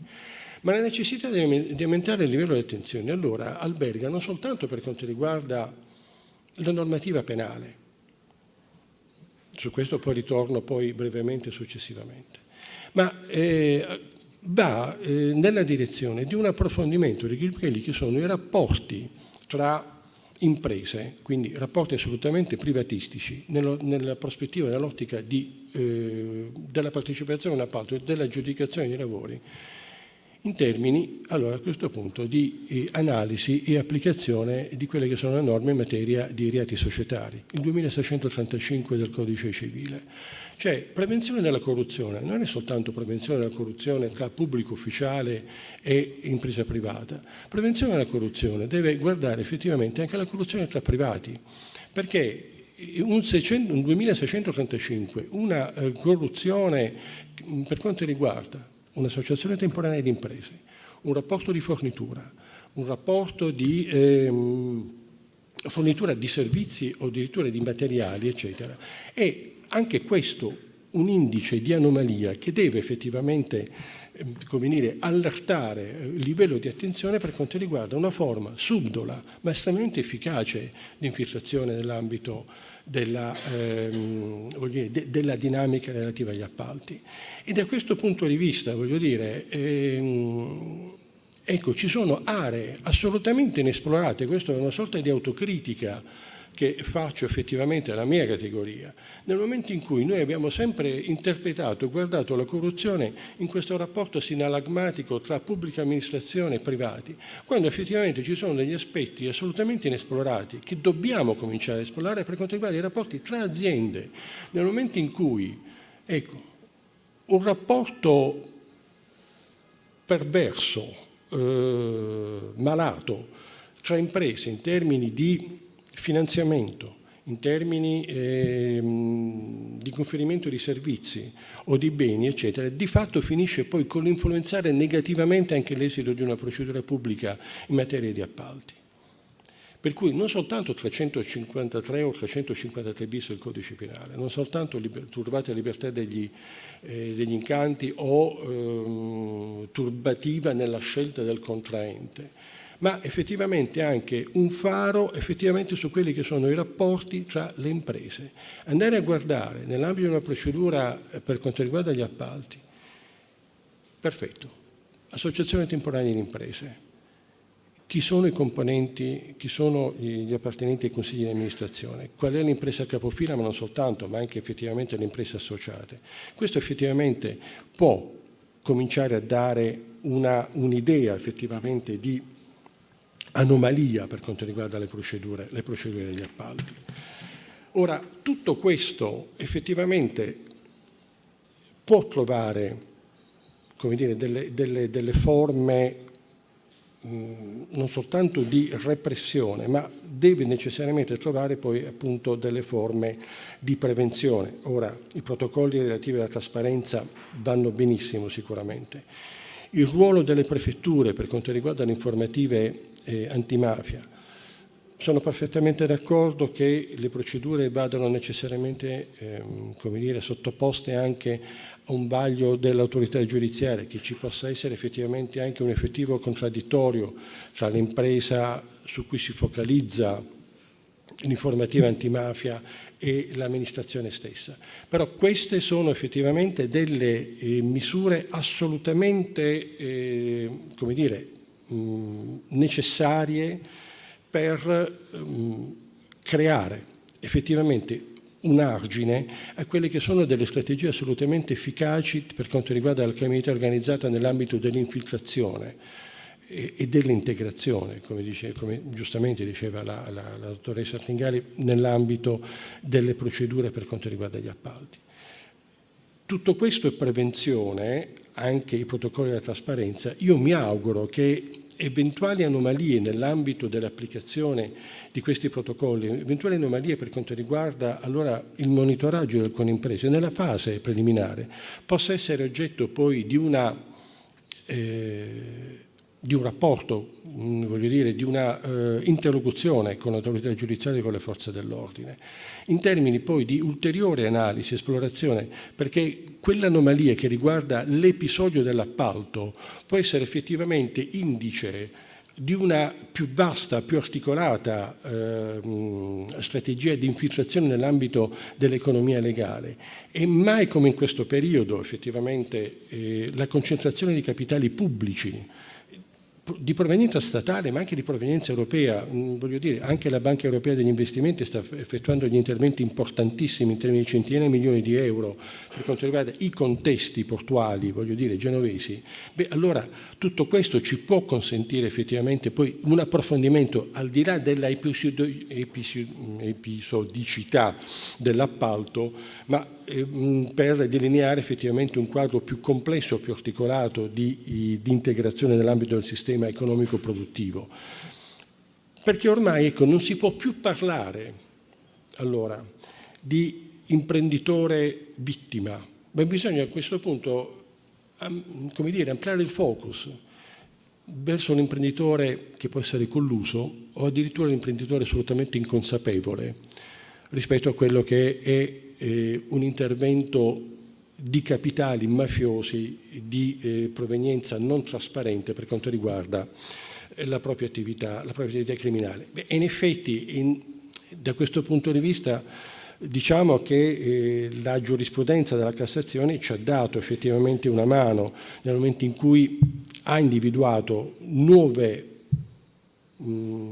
possibilità di interpretazione dell'articolo 416 bis, nel momento in cui soprattutto per quanto riguarda appunto l'esperienza quotidiana, ecco, la giurisprudenza e l'esperienza stessa ci hanno fornito di indici, diciamo, di anomalia che sono propri effettivamente di episodi appunto di integrazione e intervento finanziario mafioso nell'ambito di imprese sane, perché poi una volta che l'intervento è stato effettuato l'imprenditore non è più tale, non è più rimane apparentemente titolare dell'impresa, ma di fatto effettivamente l'impresa è passata in mani estranee, in mani che devo dire poi effettivamente hanno poco a cuore diciamo, lo sviluppo economico del contesto portuale piuttosto che di un contesto territoriale, ma che guardano soprattutto alla propria accumulazione di capitali con una metodologia non violenta, quindi come dire, con una particolare capacità diciamo, di maggiore ramificazione all'interno del tessuto sociale ed economico. Sicuramente l'interdittiva antimafia, però per esempio, mi corregga se sbaglio dottoressa, ma penso che anche nell'ambito dell'autorità di sistema portuale di Genova abbiate dei protocolli, delle regole che disciplinino il rapporto e le informazioni che possono essere date dai whistleblowers. Esatto, ecco. Creare delle forme di comunicazione per quanto riguarda ecco, finora, parlo anche della mia esperienza pregressa, voglio dire a Como, però finora su Genova io non ho mai letto di informativi, di segnalazioni di provenienza whistleblower. Ora, una particolare attenzione è bene che venga data, perché allora l'indicazione che viene data dal whistleblower non è mai un'indicazione anonima, quindi non sottoposta al regime di trattamento dello scritto anonimo che in teoria noi potremmo anche prendere e cestinare. Quell'indicazione non potrà mai essere cestinata, è una fonte qualificata, perché comunque si può arrivare sempre all'identificazione di whistleblower nel momento in cui questo sia reso assolutamente necessario, ma soprattutto è un prerequisito necessario è utile per iniziare un'attività anche di intercettazione o addirittura per fondare una richiesta di applicazione di misure cautelari nel momento in cui quella indicazione possa essere effettivamente corroborata. Allora mi permetto a questo punto di porre il focus su questa opportunità che nel circuito delle interdittive antimafia, nel circuito dei protocolli di trasparenza, nel circuito delle informazioni che possano provenire dai whistleblower, ecco, si tenga presente che effettivamente poi il destinatario naturale di questo tipo di informazione può e deve essere la Procura della Repubblica, devono essere le forze di polizia per un ulteriore approfondimento e sviluppo di quelle che possono essere delle informazioni utili in questo contesto in maniera episodica, che però per noi possono essere effettivamente un punto di inizio per un'analisi più approfondita e più articolata, diciamo, di un fenomeno criminale. Ora, chiaramente tutto questo, e mi avvio alla fine del mio intervento, allora tutto questo che cosa significa? Non voglio lanciare allarmi, vorrei che occasioni come queste interlocuzioni possano essere effettivamente soltanto come dire, uno stimolo a vigilare, uno stimolo alla vigilanza, all'attenzione, nell'ambito di una realtà economica che deve, secondo me, recuperare i propri anticorpi.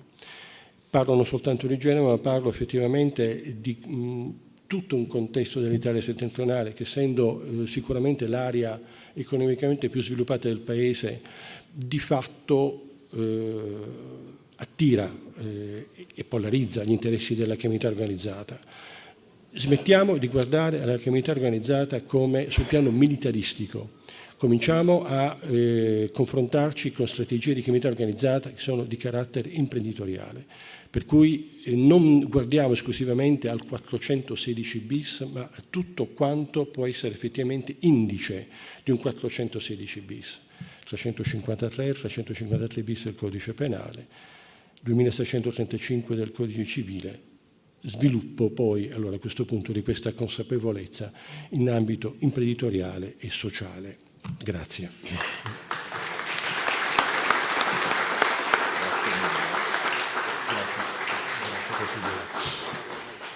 Grazie al procuratore Piacente. Devo dire che la sua relazione ha arricchito il contesto dei lavori con riferimento a, diciamo, una fotografia della realtà dal massimo organo inquirente e requirente sul territorio. La Procura della Repubblica è un termometro di quello che è l'andamento socio-economico istituzionale di un territorio e mi è molto piaciuto il riferimento al rischio infiltrativo e soprattutto alle nuove modalità di manifestazione della criminalità organizzata, un argomento al quale tengo in modo particolare. Io sono autore di una definizione un po' diciamo problematica, a volte anche in passato criticata, però che a poco si è fatta strada nella letteratura, la famosa mafia liquida, no? E noi viviamo in una società nella quale la mafia ha capacità infiltrative in ragione della porosità di alcuni componenti della nostra società e anche delle nostre istituzioni, della nostra economia. È chiaro che man mano che queste porosità, queste fessure si manifestano, lì si infiltra la criminalità organizzata, come fa esattamente un corpo liquido in un corpo solido. Più coesa è la nostra società, meno avviene o ci sono spazi per l'infiltrazione, il radicamento, addirittura in alcuni casi di integrazione della criminalità organizzata. Molto interessante dal punto di vista tecnico-giuridico per quanto concerne proprio le strategie di prevenzione e contrasto dal punto di vista dell'autorità giudiziaria questa analisi di contesto. Avere come termine di riferimento una nuova criminalità organizzata, silente e mercatista, come la definiamo, è come un triangolo, come un circolo vizioso che da una parte vede l'infiltrazione nell'amministrazione della cosa pubblica e dall'altra vede un'infiltrazione nell'economia legale. Impossibile contrastare questo rischio solo ed esclusivamente applicando il 416 bis. E quali sono le possibili risposte. Non sono solo repressive. Le risposte per questo tipo di minaccia debbono essere necessariamente anche preventive e devono avere come termine di riferimento essenziale l'organizzazione dell'amministrazione anche nel settore privato. E ora appunto il turno del procuratore di Lecce, che invito al tavolo dei relatori, già procuratore distrettuale antimafia e docente in numerosi incontri di studio organizzati dal Consiglio Superiore della Magistratura. È stato chiamato dal commissario straordinario per la ricostruzione Ponte Morandi a collaborare proprio relativamente al rispetto della normativa antimafia ed anticorruzione e oggi terrà qui con noi una relazione dal titolo Antimafia e protocolli di legalità per le grandi opere. Grazie. Sì, l'argomento che rapidamente affronterò è relativo ai protocolli di legalità, che sono strumenti che si stanno diffondendo sempre di più, ma che io credo siano ancora non compiutamente utilizzati. Ora, i protocolli di legalità rappresentano di certo uno strumento molto utile, o perlomeno potrebbero rappresentare uno strumento molto utile per ampliare e rafforzare l'applicazione della normativa antimafia, ma non solo della normativa antimafia, ma anche più in generale delle norme di contrasto alla corruzione e, oserei dire, alle attività illecite più in generale ancora. Dicevo potrebbero perché i protocolli, secondo la mia valutazione, richiedono una applicazione compiuta, continua e convinta delle parti che in qualche modo, in tempi diversi, sottoscrivono questi stessi protocolli. Chiarisco subito quando ho affermato che i protocolli sono uno strumento di rafforzamento e ampliamento dell'applicazione della normativa antimafia. Mi riferisco a un dato letterale immediato, cioè attraverso i protocolli di legalità si estendono i controlli antimafia, quindi per esempio l'acquisizione delle informazioni e documentazioni antimafia a tutti i contratti, subcontratti in qualche modo stipulati per la realizzazione, per la progettazione e realizzazione di una certa opera, prescindendo da qualunque somma sia impegnata nei singoli contratti. Voglio dire che cioè non ci sono limiti al di sotto dei quali la normativa antimafia diventa inapplicabile in tutti gli altri contesti. In questi contesti la normativa antimafia è sempre applicabile. Ma non solo. Non è soltanto l'eliminazione di queste soglie iniziali, ma è anche la totale irrilevanza della natura dei contratti o subcontratti che vengono di volta in volta stipulati, la durata degli stessi e lo stesso tipo di attività o di servizio che viene contrattualizzato in qualche modo. Tutto questo è particolarmente importante in un momento, in un'epoca come l'attuale, nella quale la proliferazione, chiamiamoli genericamente dei subappalti o dei subcontratti, soprattutto nelle grandi opere pubbliche, è assolutamente una regola. Cioè noi assistiamo sempre più a fenomeni di creazione di filiere di subcontratti che non dico siano infinite, ma certamente sono molto lunghe e articolate. Basti pensare a tutte le opere che, per esempio, oggi difficilmente possono essere aggiudicate a una singola impresa e che quindi di solito vengono, per ragioni operative, tecniche, economiche, assegnate a consorzi di imprese o a raggruppamenti di imprese, consorzi o raggruppamenti nei quali a loro volta sono inseriti consorzi o raggruppamenti a catena con una proliferazione, una moltiplicazione di soggetti economici veramente impressionante. un'esperienza in questa materia l'ho avuta avendo un qualche ruolo, come diceva il moderatore, nelle attività di costruzione del nuovo ponte San Giorgio di Genova, ma anche nelle opere attualmente interessate da protocolli di legalità in ambito genovese, quali sono appunto, per rimanere in questo ambito più specifico, la nuova diga foranea e il bacino di Sestri Ponente. Quindi dicevo ampliamento, rafforzamento dell'applicazione della normativa antimafia, ma l'ambito di applicazione di questi strumenti si è andato certamente molto ampliando nel corso degli anni.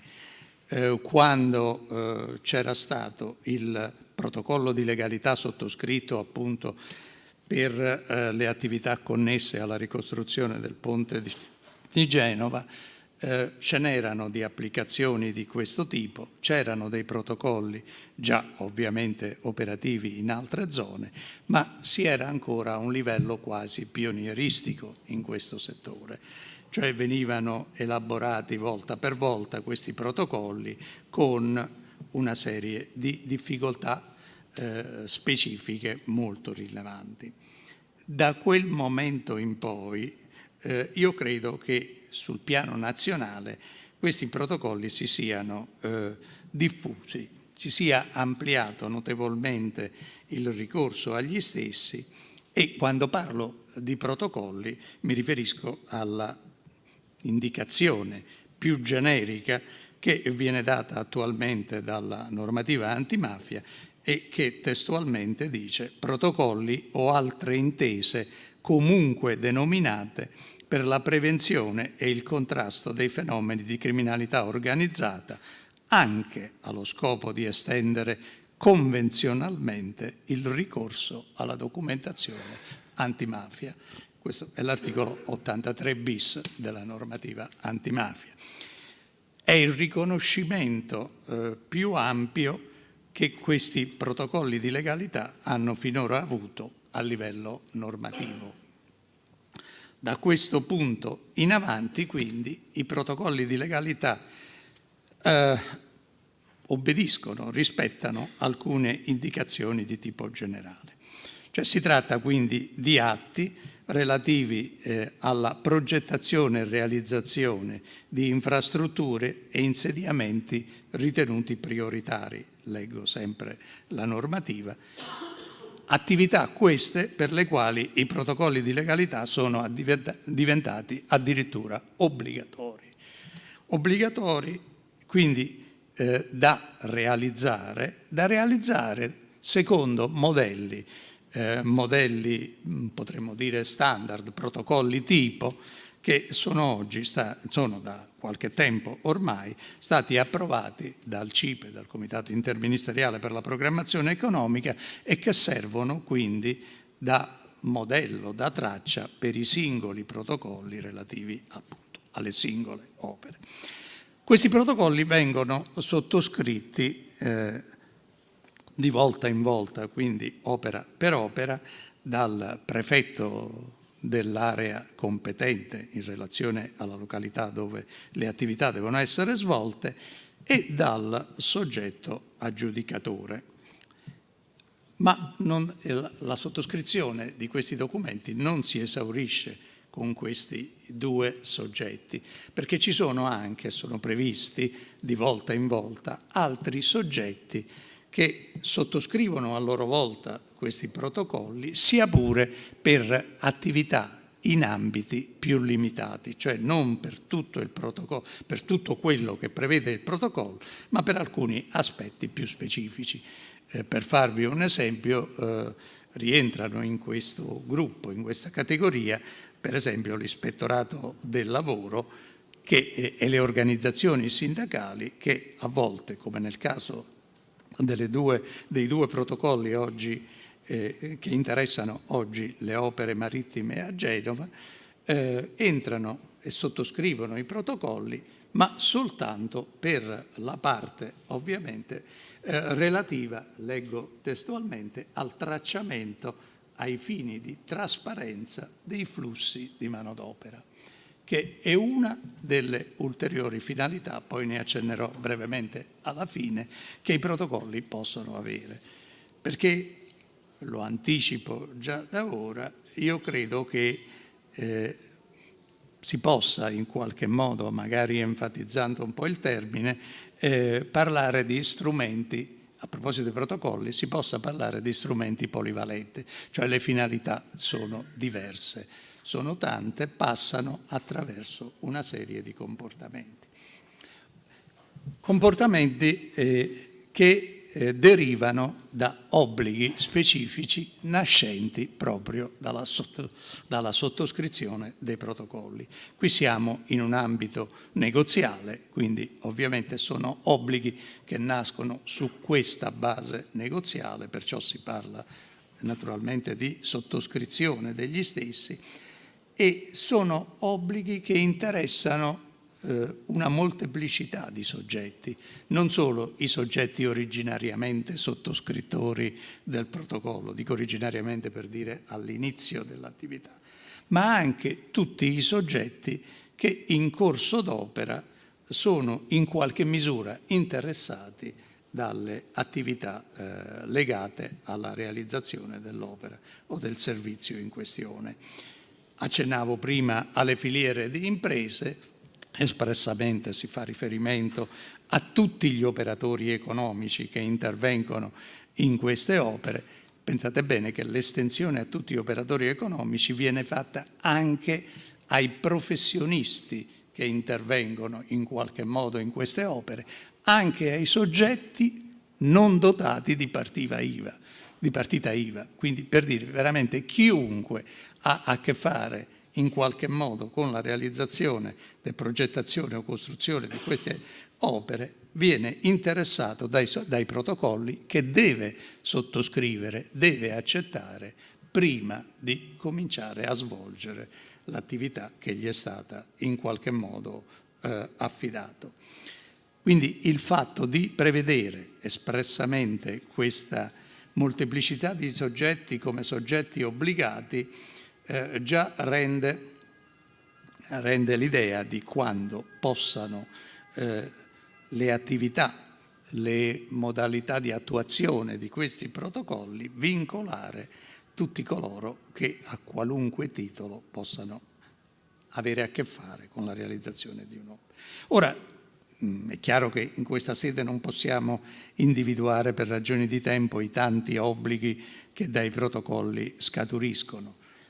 Vorrei soltanto accennare almeno a un paio di essi, tanto per dare un'idea di che cosa può rappresentare la esistenza, la sottoscrizione e la effettiva attuazione di questi protocolli.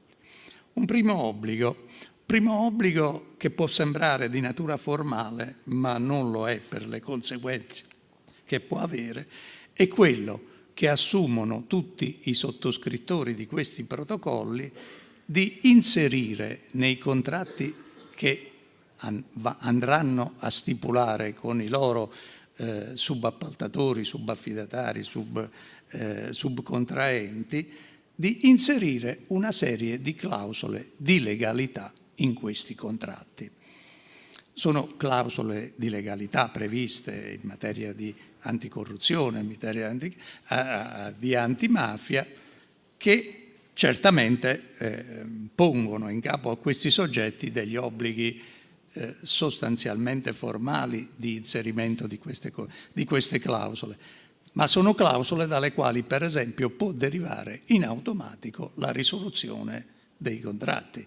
Quindi non sono clausole di stile che si possono inserire, non leggere e sottoscrivere come chiunque di noi fa probabilmente quando sottoscrive contratti di adesione per qualunque attività o fornitura di servizio.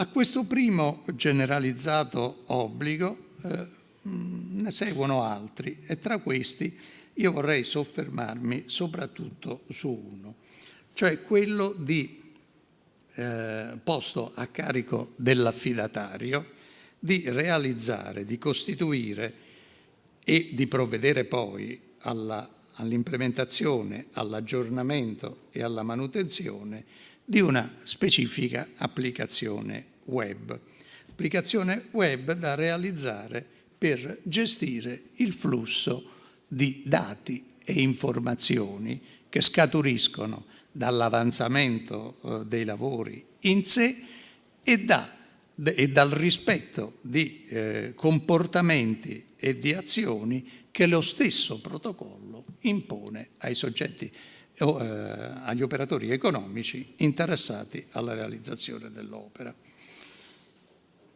Strettamente legata a questa realizzazione c'è poi un ulteriore generico obbligo, che è quello di consentire l'accesso a questi dati o comunque di comunicare alcuni o tutti di questi dati ad altri organi di monitoraggio e di controllo e vigilanza sulle attività oggetto del protocollo, obbligo di comunicazione che può essere a sua volta molto incisivo. Per farvi un esempio, pensate alla comunicazione che è prevista che venga data a carico del soggetto affidatario e quindi dei suoi rappresentanti ai fini della tenuta del protocollo. La comunicazione, dicevo, che deve essere data alla cassa edile sui lavoratori occupati nel cantiere. E può significare poco un obbligo di comunicazione di questo tipo, perché tutto sommato si ritiene abbastanza marginale la tutela delle condizioni economiche e assicurative dei lavoratori.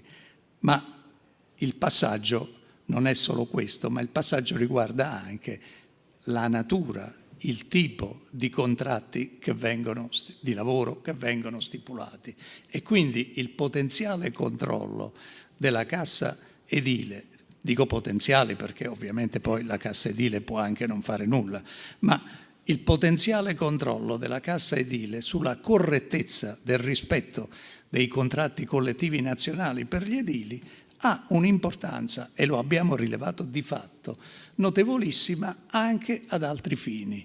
Pensate per esempio alla falsa rappresentazione come lavoratori edili di lavoratori in subappalto che vengono inquadrati e pagati secondo altri contratti nazionali, non contratti edili. Ovviamente contratti nazionali di altri settori che non migliorano certo la condizione dei lavoratori, ma la peggiorano dal punto di vista economico. Quindi un risparmio per chi utilizza questi lavoratori impropriamente. E da qui ovviamente tutte le possibili implicazioni, ad esempio anche sul piano del contrasto alle attività di corruzione mafiosa, perché poi i tasselli possono essere tanti.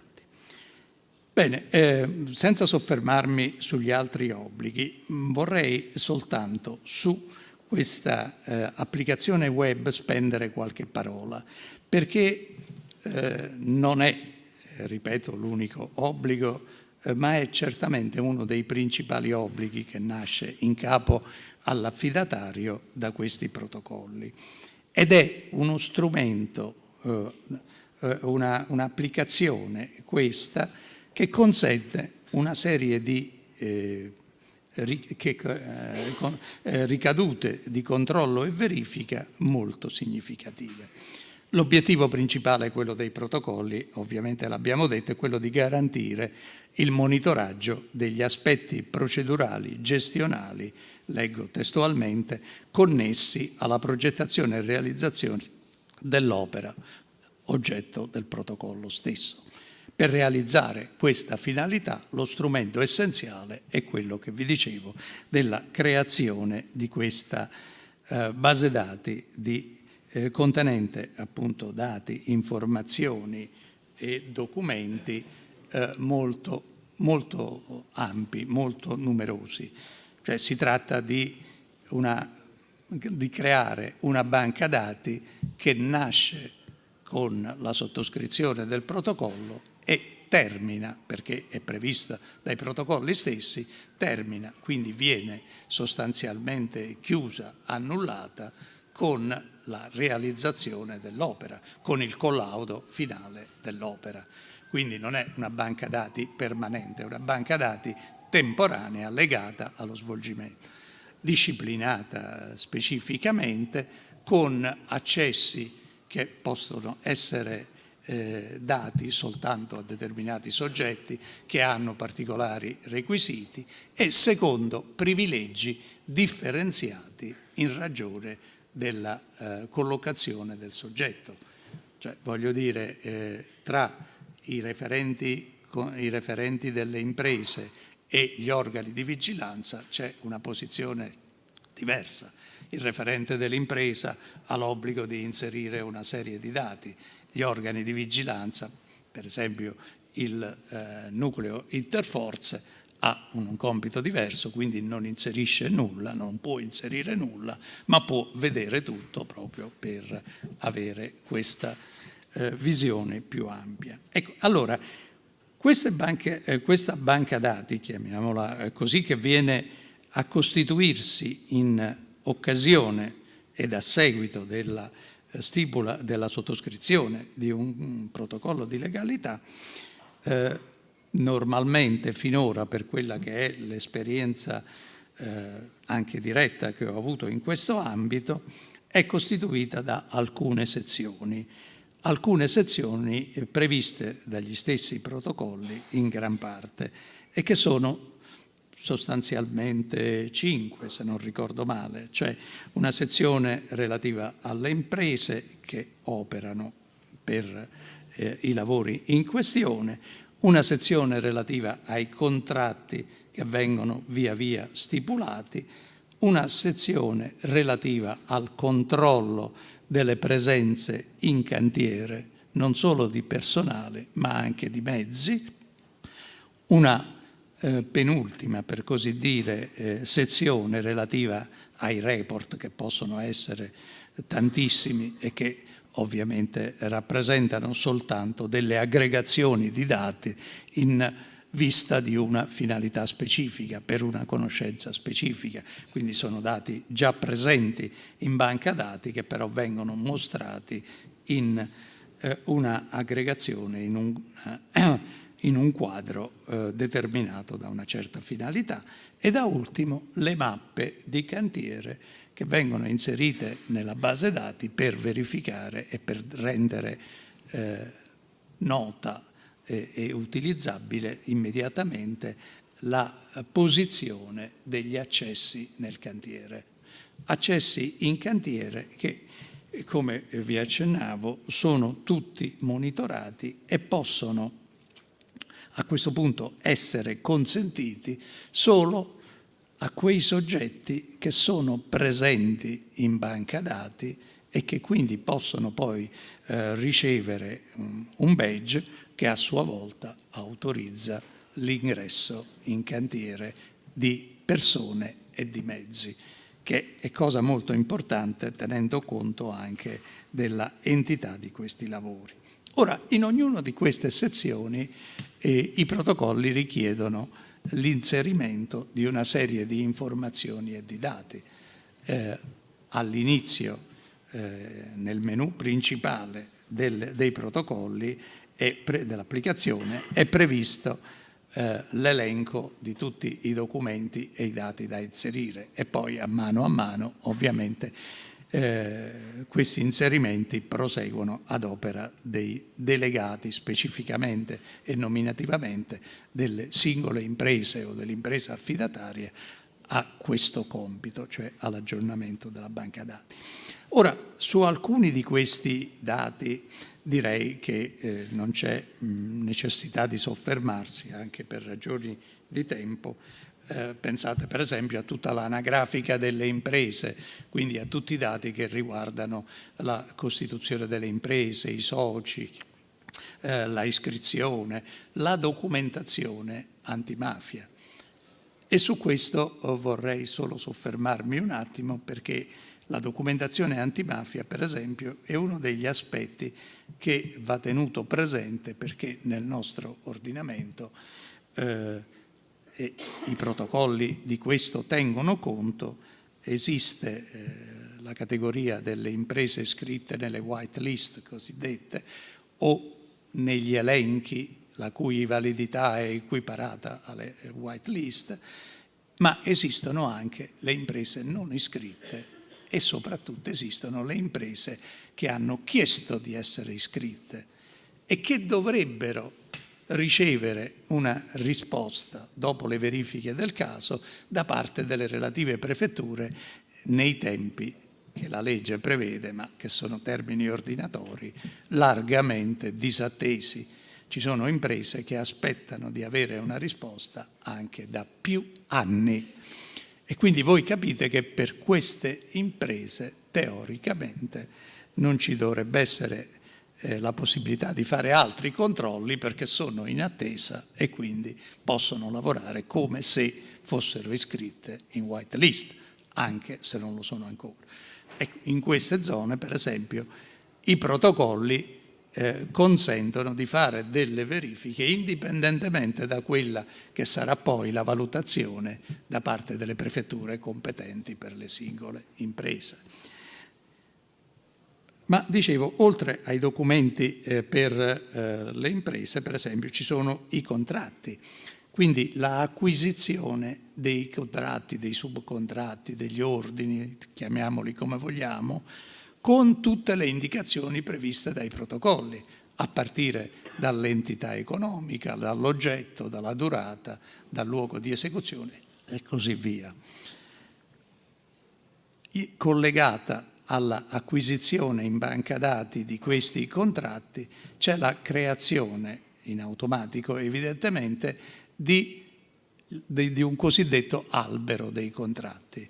Albero dei contratti che si è rivelato estremamente utile nel momento in cui la ramificazione è praticamente difficilmente seguibile dal punto di vista cartaceo. Certo, si può fare, basta sfogliare migliaia di carte e ovviamente uno poi riesce a tirare su l'albero, ma vedere immediatamente l'albero e la ramificazione verso il basso, pensate che si arriva al terzo e a volte anche al quarto livello nell'ambito di soggetti già complessi di proprio, quindi non A, B, C. A che comprende al suo interno B, C, D ed E, che passa a F, che passa a G e così via. E quindi anche quest'albero dei controlli diventa uno strumento. Poi una sezione che è particolarmente utilizzata è quella del settimanale di cantiere, che richiede appunto l'obbligo da parte delle imprese di indicare settimana per settimana, entro il venerdì sera, quelle che saranno le maestranze, cioè i lavoratori e i mezzi che si prevede di utilizzare nella settimana successiva. Quindi solo questi lavoratori e questi mezzi potranno poi accedere perché avranno il badge. Se non sono inseriti non possono accedere. Ovviamente è prevista una situazione di correzione, di ampliamento che può derivare da ragioni indipendenti dalla volontà delle imprese e c'è la possibilità di sbloccare questo settimanale e quindi di modificarlo, però dietro autorizzazione del direttore dei lavori e per uno spazio limitato alle 24 ore.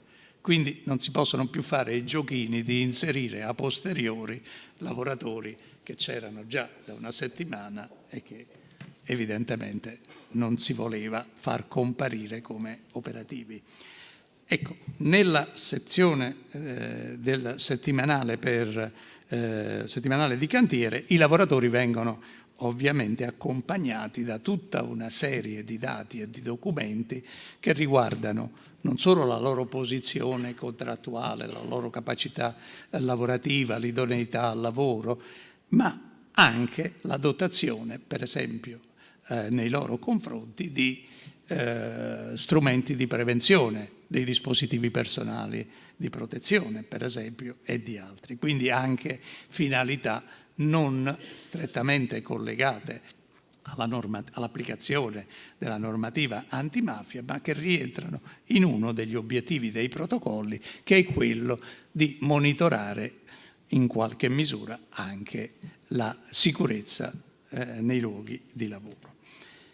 Questi settimanali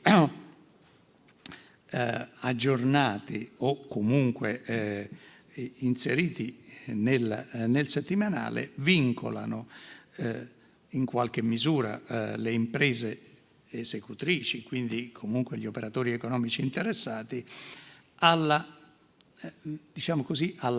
organizzazione migliore anche delle proprie forze, perché non è più possibile sostituire occasionalmente un lavoratore con un altro, e rispondono anche all'altra esigenza, pure prevista dai protocolli, di identificazione permanente delle persone presenti in un certo cantiere, che avviene in questo modo, attraverso questi badge letti informaticamente, avviene con un sistema informatico con modalità diverse a seconda dei tipi di ingressi, eccetera, ma non è qui il caso di soffermarsi. Però, per dirvi, sono sistemi di controllo che garantiscono anche la conoscenza dell'entrata e dell'uscita del personale e anche dei visitatori, cioè di personale non addetto ai lavori, ma che per qualche ragione entra nel cantiere, così come la entrata e l'uscita dal cantiere dei mezzi di lavoro, di qualunque mezzo di lavoro. Pensate per esempio che ma non solo per questo, ma per il protocollo di legalità sulla nuova diga foranea, un ruolo essenziale l'hanno i mezzi marittimi. E quindi la corretta identificazione del mezzo marittimo, con tutta la certificazione relativa a partire dall'assicurazione a tutto il resto, alla bandiera, alla classificazione del mezzo, eccetera, diventa un momento di possibile controllo anticipato rispetto all'utilizzo effettivo, perché il tutto va fatto prima, ovviamente, che questi mezzi o queste persone entrino in cantiere. Ho già esaurito il tempo? Sì. Allora ho già esaurito il tempo. Vi accenno soltanto agli obiettivi principali, in modo tale da poter poi non rubare altro tempo a chi seguirà. Dicevo inizialmente rafforzamento e ampliamento generalizzato delle verifiche e dei controlli antimafia. Controllo informatizzato, continuo e generale di tutti gli ingressi e le uscite di persone e di mezzi. Rilevazione quotidiana in tempo reale delle persone e dei mezzi presenti in cantiere. Controllo immediato sui flussi finanziari, perché un altro degli obblighi previsto è quello di indicare dall'inizio i conti correnti e le persone abilitate a operare su quei conti correnti sui quali dovranno poi avvenire i pagamenti. Quindi la possibilità di seguire i flussi finanziari ancor prima che i flussi stessi siano generati, cioè dal momento della sottoscrizione dei subcontratti. Poi la verifica della tipologia dei contratti di lavoro. Per ogni lavoratore va individuato, va specificato il tipo di contratto con tutta una serie di documentazioni che vanno dalla comunicazione dell'assunzione per i lavoratori non marittimi al libretto di navigazione per i lavoratori marittimi e così via. Il controllo della qualificazione e della idoneità dei lavoratori attraverso i certificati di idoneità alla mansione specifica o o alla qualificazione ottenuta attraverso la partecipazione a corsi di formazione, autocertificazioni, eccetera. Sono tutta una serie di possibili documenti. Poi la verifica, in qualche misura almeno tendenziale, dei flussi di manodopera, che è un qualcosa che interessa sotto diversi profili. L'accesso immediato a questa banca dati, cioè a questa quantità di dati e di documenti da parte innanzitutto di chi deve effettuare i controlli in prima battuta, cioè dai componenti del gruppo interforze che risiede presso la prefettura di competenza, con una possibilità che io credo ancora non sfruttata fino in fondo, di incrociare queste migliaia di dati e di informazioni, incrociare queste informazioni con quelli provenienti da altre banche dati in uso normalmente alle forze di polizia a seconda delle loro specificità. Tenete presente che per chi non lo sapesse, che nei gruppi interforze presso le prefetture creati dalla normativa antimafia vi sono, oltre alle tradizionali forze di polizia, anche per esempio l'ispettorato del lavoro, piuttosto che alcune altre autorità come i rappresentanti dei lavori pubblici e così via. Ecco, quindi questo accesso immediato, con possibilità di effettuare quindi e rilevare delle, diciamo, anomalie, dei possibili sospetti che possono poi essere alla base di un intervento più coerente di vigilanza. Ma dico anche di più, cioè un'altra possibilità di questa banca dati è stata utilizzata per esempio da soggetti aggiudicatari, da operatori economici aggiudicatari più strutturati, anche a fini aziendali. Cioè si sono utilizzate le informazioni che le stesse imprese avevano messo in banca dati, le si sono utilizzate portandole all'esterno per fini gestionali propri, quindi risparmiando e razionalizzando da un certo punto di vista le risorse interne delle singole imprese che erano gravate per il protocollo dell'onere di creare e manutenere in queste banche dati. Quindi una valenza, io continuo a insistere personalmente su questo tema, una valenza prevenzionale di questo strumento che, se correttamente e ampiamente utilizzato, può avere ricadute su vari ambiti, non solo sull'ambito dell'antimafia in senso stretto, ma anche su tutto il resto, tenendo anche presente, come già diceva anche il collega Piacente, che ormai non è distinguibile più nella nostra società un fenomeno mafioso rispetto a un fenomeno economico. Cioè le mafie fanno parte della nostra società, sono una parte non separabile della nostra attività. Quindi è illusorio pensare di poter fare qualcosa di specifico soltanto come se fossero corpi separati. Sono un pezzo della nostra società. Grazie.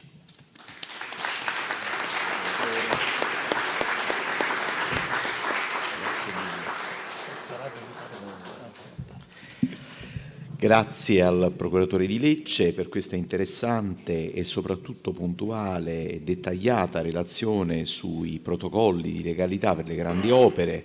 Mi è piaciuta molto l'indicazione della necessaria applicazione compiuta, continua e convinta di questi protocolli e anche il riferimento all'applicazione web relativa alle imprese operanti, ai contratti ed ai controlli. E mi soffermerò poi su possibili sviluppi relativi a questa esperienza che è qui di Genova, ma che può essere anche una buona prassi sul piano nazionale ed internazionale. E siamo adesso all'ultima delle relazioni nell'ordine dei lavori e chiamo al tavolo dei lavori il collega Luca Forteleoni, magistrato, pubblico ministero già a Nuoro, a Oristano, a Cagliari, e componente togato del Consiglio Superiore della Magistratura dal 2014 al 2018 e consigliere dell'Autorità Nazionale Anticorruzione in carica. Il collega Fortileoni terrà una relazione dal titolo La trasparenza nei contratti pubblici. Grazie Giovanni. Io saluto tutti e ringrazio profondamente per l'invito che sentiamo essere un invito non tanto a me quale rappresentante del Consiglio dell'autorità, ma un invito all'autorità nazionale anticorruzione nel suo complesso. Vi porto pertanto e porto a questa bella realtà dinamica, operativa, il saluto del Presidente e di tutta l'autorità nazionale anticorruzione. Dopo cotanto senno, come direbbe il poeta, è difficile tirare le fila di un discorso che ha trasversalmente contribuito ad affrontare tematiche concrete. Cercherò però di rimanere sulla stessa linea, in sintonia con questa logica del fare, con questa logica di forte dinamismo che esprime questa realtà importante nel sistema Paese. Non vi è dubbio che il nuovo codice degli appalti pone al centro della efficienza ed efficacia dell'appalto pubblico la digitalizzazione. È singolare che la disciplina della trasparenza degli appalti pubblici nel nuovo codice sia inserita proprio nel capo relativo alla digitalizzazione. Qual è la ragione di questa scelta del legislatore? Lo dice in modo compiuto, chiaro, la relazione al codice che, lungi dall'essere una sorta di riassunto o sintesi in prosa, è un vero e proprio manuale operativo, e che esprime la doppia valenza della digitalizzazione integrale degli appalti, quella in termini di celerità e quella in termini di massima leggibilità, controllabilità ab externo e quindi trasparenza.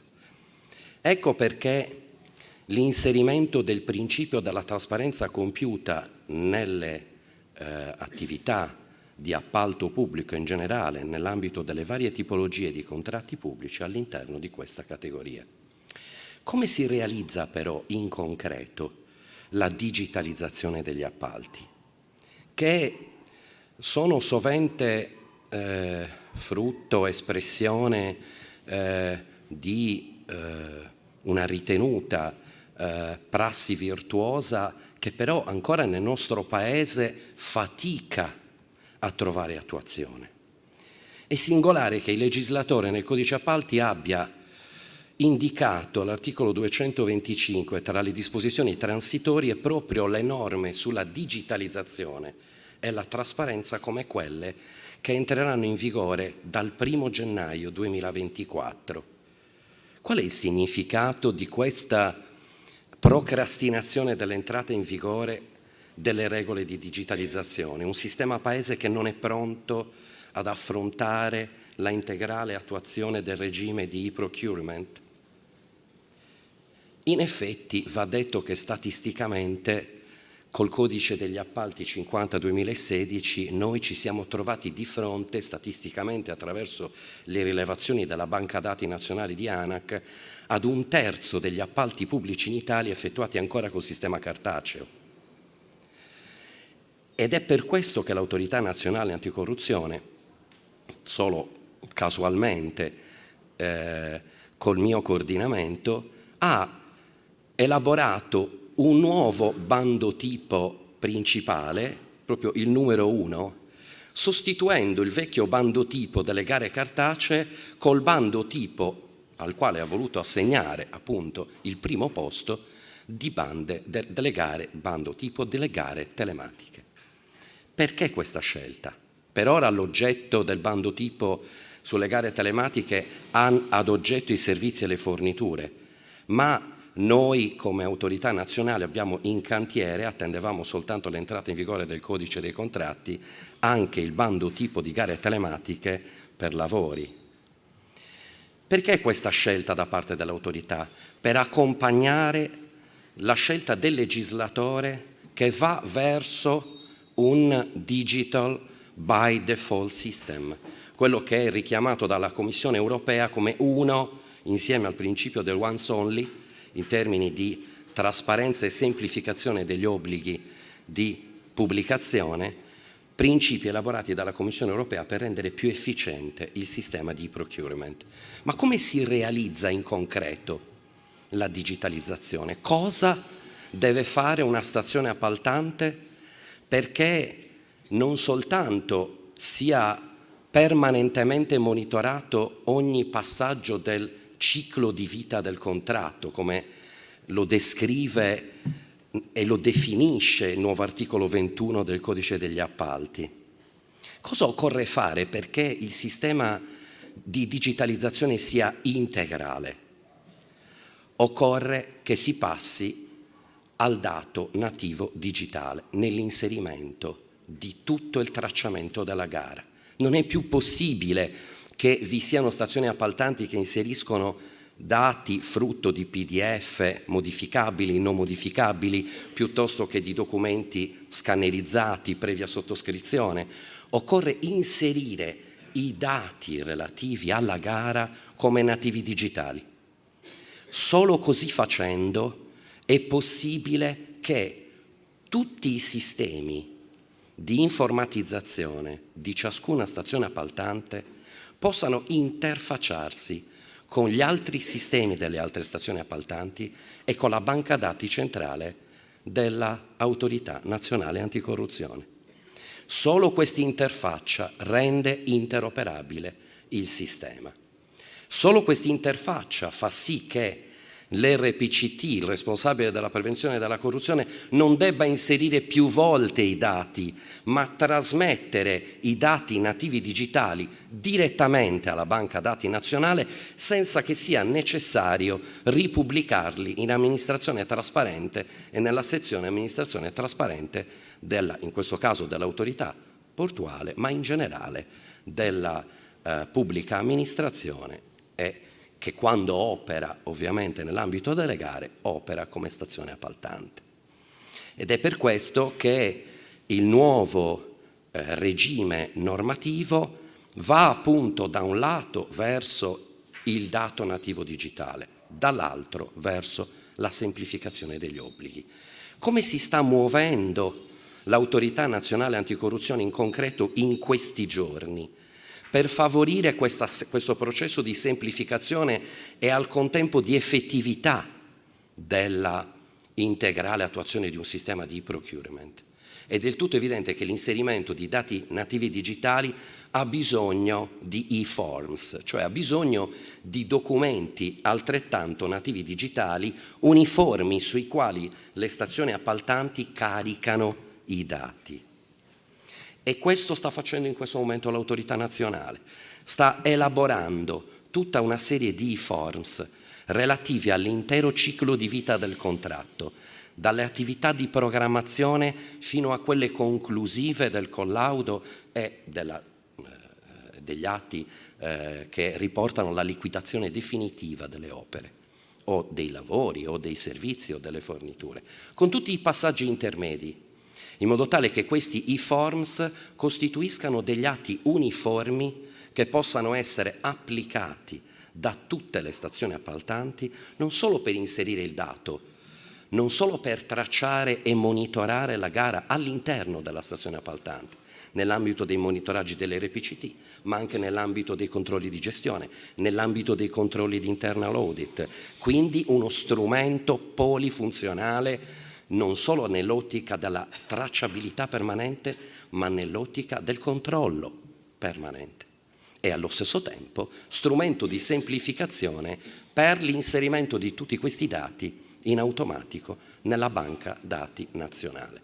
Perché è rilevante che i dati ai fini della trasparenza, si pensi per esempio ai requisiti di partecipazione degli operatori economici, si pensi ai criteri di affidamento, si pensi in chiave esecutiva alle varianti che costituiscono un passaggio nodale spesso critico nell'ambito delle gare, unitamente in fase esecutiva a quello delle proroghe tecniche, che poi tecniche non sono perché vanno al di là del sistema normativo, oppure al sistema dei subappalti, perché da un lato ciò consente e consentirà anche nella fase esecutiva un'immediata vigilanza e controllo attraverso la banca dati nazionale da parte dell'autorità che, come sapete, sulla base della legge delega in materia di codice appalti ha visto potenziata la propria attività di vigilanza nell'ambito dei contratti pubblici. Voi mi chiederete in che senso? In due direzioni, in termini molto concreti.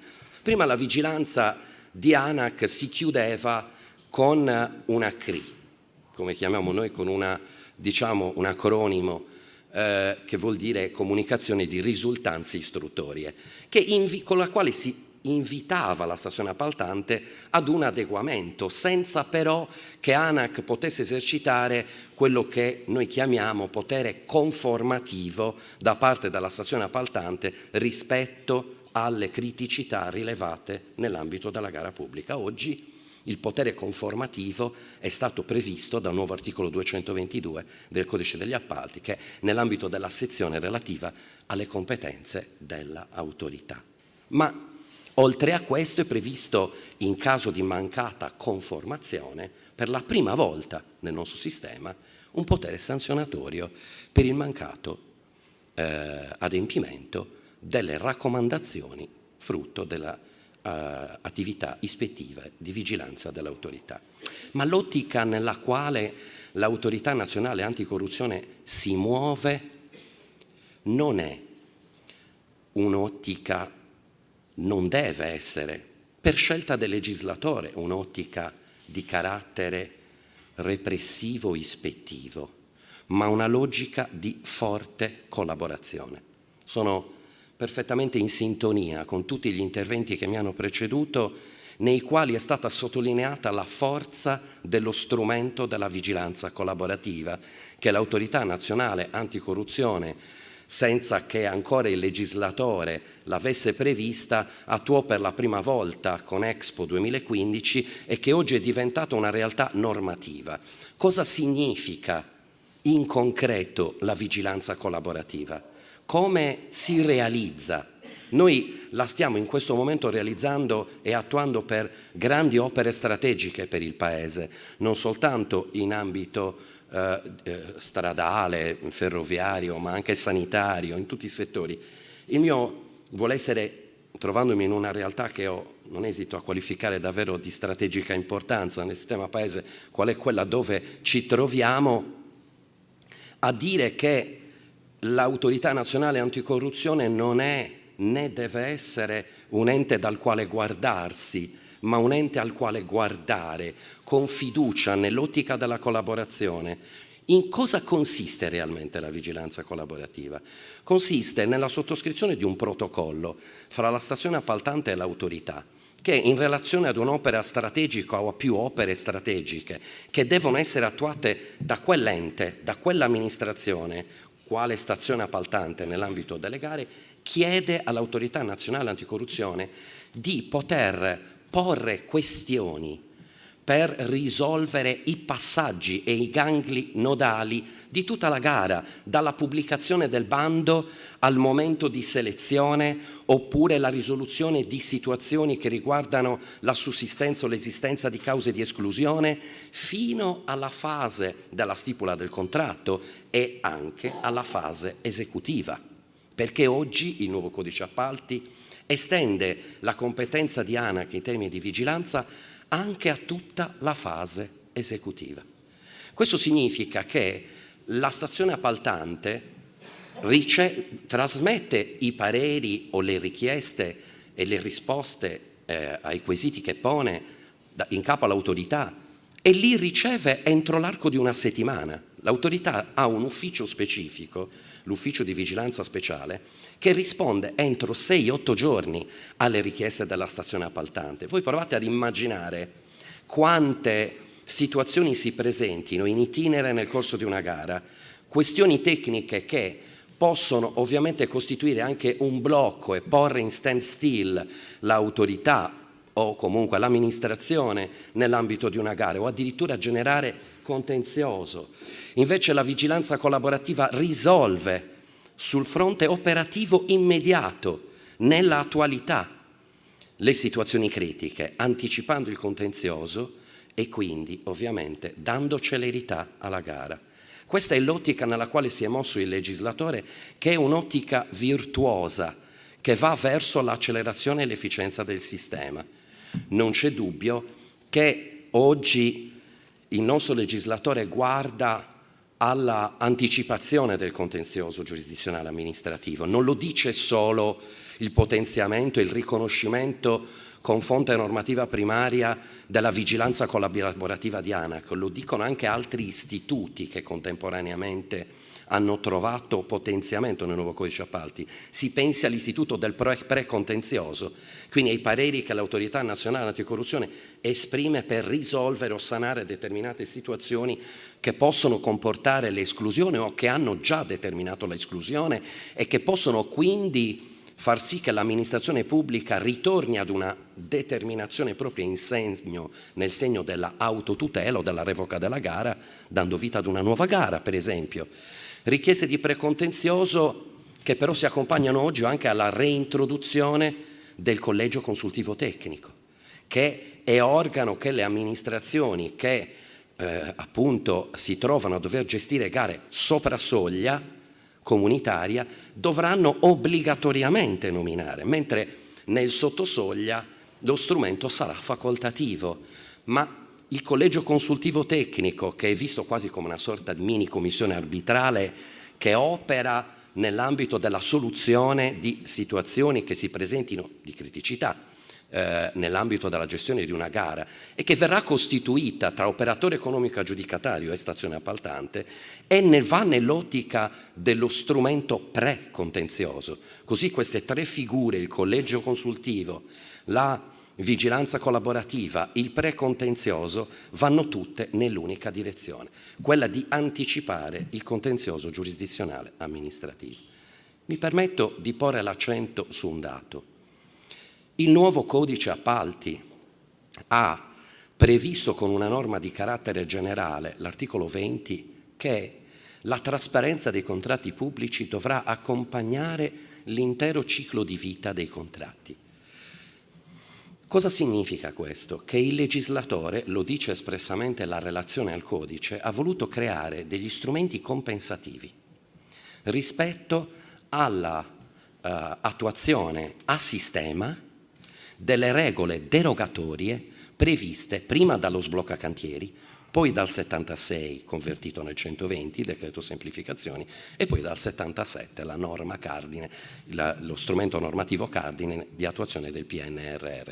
Le ha messe a sistema, ma come compensazione ha introdotto delle regole di trasparenza che, badate bene, in questi giorni l'Autorità Nazionale Anticorruzione, poiché lo deve fare entro 60 giorni, c'è l'articolo 28 del nuovo codice, ultimo comma, che stabilisce che l'ANAC entro 60 giorni dall'entrata in vigore del codice deve dare alle amministrazioni, alle stazioni appaltanti, le regole, stiamo elaborando un regolamento infatti al riguardo, per la pubblicazione dei dati relativi alle singole tipologie di gare. Dobbiamo cioè rivedere l'intera disciplina alla luce delle nuove norme. Perché questo? Perché non è vero, e già metto in guardia un attimo chi si occupa di gare, di uffici gare, che la disciplina relativa alla trasparenza degli atti delle gare pubbliche sia contenuta soltanto negli articoli 20, 21 e 28 del codice. Non è così, perché se voi passaste in rassegna, come stiamo facendo noi nell'autorità in questo momento, tutte le singole disposizioni per singola tipologia di gara, voi vedrete che all'interno di ciascuna norma ci sono regole specifiche sugli atti che vanno pubblicati. Vi faccio degli esempi concreti. Nel codice precedente non c'erano regole di pubblicazione delle risultanze in ordine al project financing, no? Di valutazione rispetto al progetto presentato dal promotore. Oggi è obbligatorio, ma sono regole concrete per dire a come per dire come il legislatore guardi al potenziamento delle ipotesi, in una realtà come questa genovese il discorso è molto rilevante, guardi al potenziamento degli strumenti di partenariato pubblico-privato e quindi nell'ambito di queste allo strumento del project financing. Ecco che il legislatore nel potenziare queste figure, questi istituti, al contempo cerca di individuare delle scatole di compensazione sul fronte della trasparenza, perché trasparenza è tracciabilità. Dov'è che non abbiamo trovato ancora una norma specifica in termini di pubblicazione? E quindi per questa bisognerà fare riferimento al principio generale sulla trasparenza del ciclo di vita. Nell'articolo 119 del codice, di cosa parla? Il subappalto, guarda caso. Ecco il richiamo a quanto molto acutamente diceva il procuratore poco fa. Cioè, noi ci troviamo di fronte ad una disciplina del subappalto che in realtà ci è imposta a livello eurounitario, però ci troviamo di fronte alla convergenza, da un lato dell'assenza oggi di un limite percentuale al subappalto, salvo la impossibilità di destinare il 100%. Però possiamo arrivare ai limiti percentuali e al contempo la possibilità riconosciuta dal 119 del subappalto a cascata.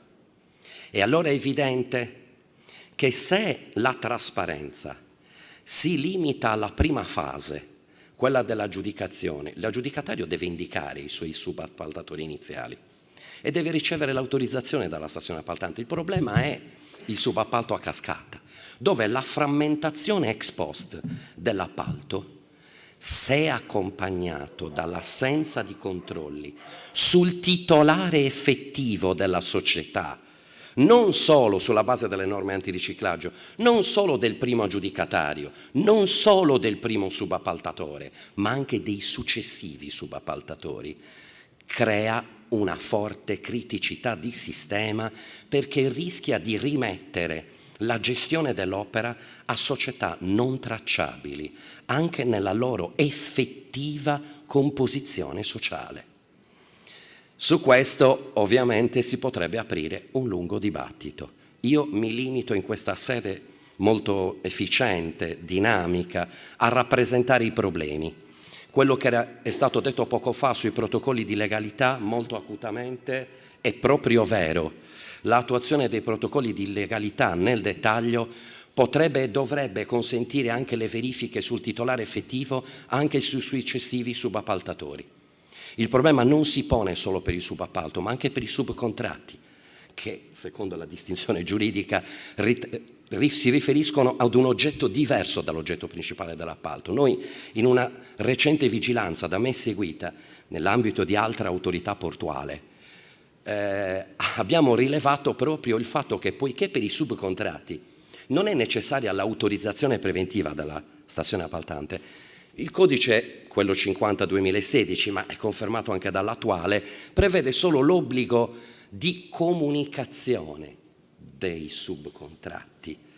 Ma se questa comunicazione non è trasmessa e non c'è la verifica sulla effettività dei subcontratti, si rischia anche qui di perdere e di frammentare l'appalto e ovviamente in questo caso i subcontratti, di frammentarlo e di perderlo di vista nell'ambito della gestione della cosa pubblica e delle risorse pubbliche. Ho cercato di porre l'accento su questi temi perché mi sembrava centrale. Vorrei, per chiudere, scusatemi se ho parlato velocemente, ma il tempo era quello che era, ho cercato di recuperare con la velocità. Vorrei solo dire un'ultima cosa, perché anche se è molto concreta, è importante, sarà sempre più importante nell'operato concreto delle stazioni appaltanti. La piattaforma della trasparenza. Che cos'è la piattaforma unica della trasparenza? Il nostro legislatore la prevede per la prima volta nel decreto sui servizi pubblici locali e la richiama oggi nell'articolo 28. Le dà dignità normativa. Sarà il luogo fisico centrale nel quale, sulla base del principio del once only, le amministrazioni non dovranno pubblicare più tutto soltanto su base locale nell'ambito della sezione amministrazione trasparente, tutto dovrà confluire a livello centralizzato. Questo sistema, badate bene, è un sistema che nell'ambito delle gare d'appalto noi in Italia abbiamo come sistema virtuoso, che è quello della banca dati nazionale dell'anticorruzione. Ma in altri paesi europei, penso alla Spagna, alla Germania, all'Inghilterra, la piattaforma unica già esiste. Magari, per esempio, in Inghilterra, nel Regno Unito, la piattaforma è realizzata solo per certe tipologie di atti, tipo per esempio le gare pubbliche, i bilanci, quelli cioè su base centrale, mentre le pubblicazioni, diciamo, nelle omologhe amministrazioni trasparenti della pubblica amministrazione nostra sono invece relative ad attività più tipicamente locali, per esempio che so in Scozia dove privilegiano i dati ambientali, no? O in California negli Stati Uniti. La logica quindi della distribuzione tra attività che devono avere una pubblicità a livello di piattaforma centrale rispetto a quelle che sono orientate invece più su base locale. Noi andiamo verso un sistema appunto misto che va verso una piattaforma unica della trasparenza e al contempo consentirà di gestire l'amministrazione trasparente per link, sulla base dei link, perché se l'RPCT trasmetterà tutto alla piattaforma di trasparenza, non sarà necessario che realizzi tutte queste pubblicazioni anche in amministrazione trasparente, basterà fare il richiamo al link. Ma anche qui, qual è il passaggio che sta facendo ANAC?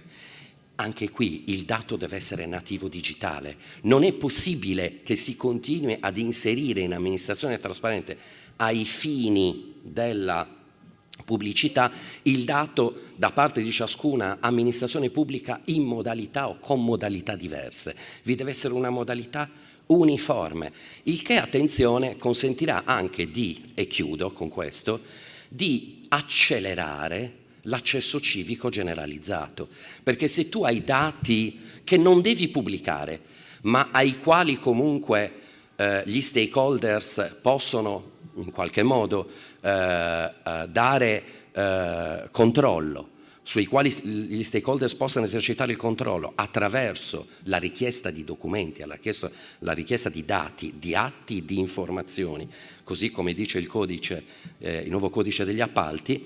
È chiaro che là dove i dati sono in formato elettronico e sono nativi digitali sarà molto più facile gestire anche il trattamento di tutti questi dati, soprattutto oggi che dopo l'adunanza plenaria numero 10 del 2020 l'accesso civico generalizzato si estende ormai senza dubbio alcuno anche alla esecuzione della gara d'appalto, quindi attenti agli RPCT, alle strutture di supporto, agli uffici che si occupano di risposte all'accesso civico generalizzato. Attenti soprattutto in ordine al fatto che se queste regole sull'accesso entrano in vigore dal 1 gennaio 2024, essendoci la plenaria numero 10 del 2020, le regole di accesso vanno comunque attuate, ad esse va dato adempimento, indipendentemente dal fatto che sia entrata in vigore o meno questa sezione relativa all'accesso civico generalizzato. Io chiudo ringraziandovi di aver stato un momento di arricchimento reciproco per il quale davvero vi ringrazio tantissimo. Buona giornata.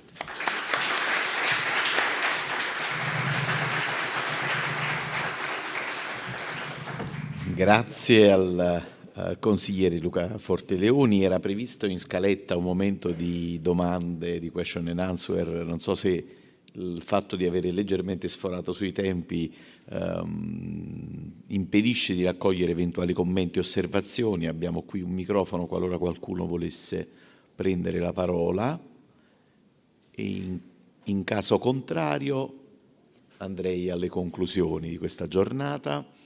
Una giornata davvero importante, che ha avuto dei contenuti di principio, di linee generali e anche di approfondimento tecnico su uno dei temi, come avrete intuito, più importanti, la priorità assoluta sul terreno delle determinazioni di governo e politiche.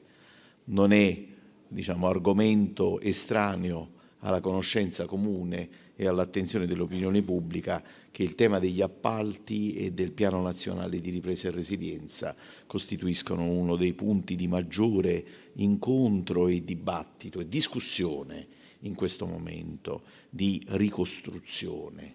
È già un momento di ricostruzione perché noi abbiamo avuto una crisi importante, un periodo di emergenza che ci ha trovato in parte impreparati. Abbiamo cercato durante la crisi e durante l'emergenza di mitigare quelli che erano le conseguenze dannose e pericolose dovute ad una fase inattesa, imprevedibile che stavamo attraversando. Adesso ci troviamo in una fase successiva, per quanto le crisi nel mondo non manchino, almeno con riferimento alla pandemia, che è quella della ricostruzione della nostra economia e in alcuni aspetti anche della nostra società. E in questo il tema degli appalti è un tema cruciale in questo contesto.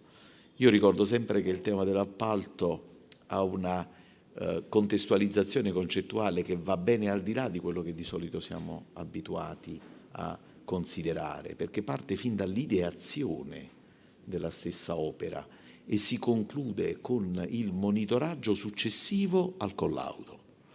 Per cui abbiamo la necessità di considerare nella sua emivita il concetto di appalto con un approccio che sia il più possibile attento. È molto piaciuta una parte della relazione del consigliere Forteleoni relativa alla necessaria interoperabilità con riferimento ai dati nativi digitali, cioè pensiamo al presente e al futuro per accelerare la ripresa e per dare a questo Paese quegli strumenti che consentono ad una straordinaria fuoriserie, qual è l'Italia, di poter finalmente correre con la velocità che le si addice. Nel contempo però abbiamo anche approfondito temi di una serietà enorme dal punto di vista del pericolo sul piano della legalità. Abbiamo parlato del pericolo di infiltrazione della criminalità organizzata e della necessità di un approccio che sia il più possibile multi-stakeholder, dicono gli inglesi. Noi in realtà siamo un po' critici nei confronti di questa definizione perché il termine stakeholder in inglese significa controparte. Se già noi diciamo approccio multi-stakeholder è come se volessimo sempre mantenere questa distanza tra il settore pubblico e il settore privato che ormai forse è nel passato o addirittura, secondo certe visioni, dalla parte sbagliata della storia, no? In un paese nel quale a lungo abbiamo chiamato i cittadini amministrati, anche nella letteratura e nella ortodossia del diritto amministrativo. Io vorrei concludere ricordando un messaggio valoriale, perché abbiamo parlato molto di principi e di tecnica, ma la legalità si struttura e si rende sostanziale soprattutto attraverso la condivisione dei valori e la costruzione del consenso di tutti gli attori coinvolti su quelli che sono i valori della trasparenza, dell'integrità. Su questi valori non si può essere divisi, non si può essere divisi su tutto. Noi abbiamo un grande testimone dell'Italia repubblicana, forse tra i due colleghi scomparsi è quello che sconta un po' rispetto all'altro la fama, perché Falcone e Borsellino sono famosi in tutto il mondo, ma il messaggio soprattutto di Falcone sul contrasto patrimoniale alla criminalità organizzata è quello che si è affermato come dato di conoscenza universale. E molti non sanno che anche Paolo Borsellino ha contribuito con un tratto suo proprio specifico alla rivoluzione copernicana nella lotta alla criminalità organizzata, oggi possiamo dire a livello universale.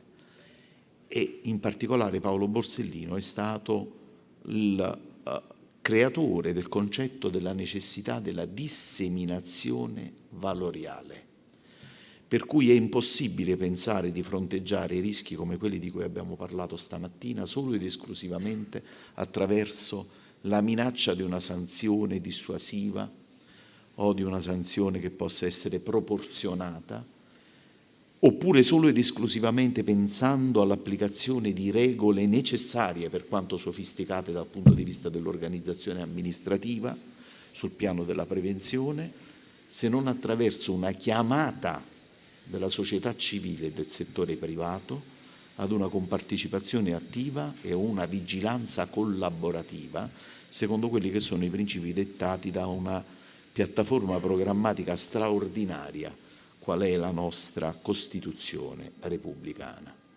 E proprio con questo anelito di Paolo Borsellino, che invitava tutti a parlare delle mafie per capire il valore dell'antimafia, parlare della corruzione per capire il valore dell'anticorruzione e della trasparenza, come un qualcosa di comune che deve portare ai margini della società, dell'economia e delle nostre istituzioni ogni fenomeno criminale di riferimento.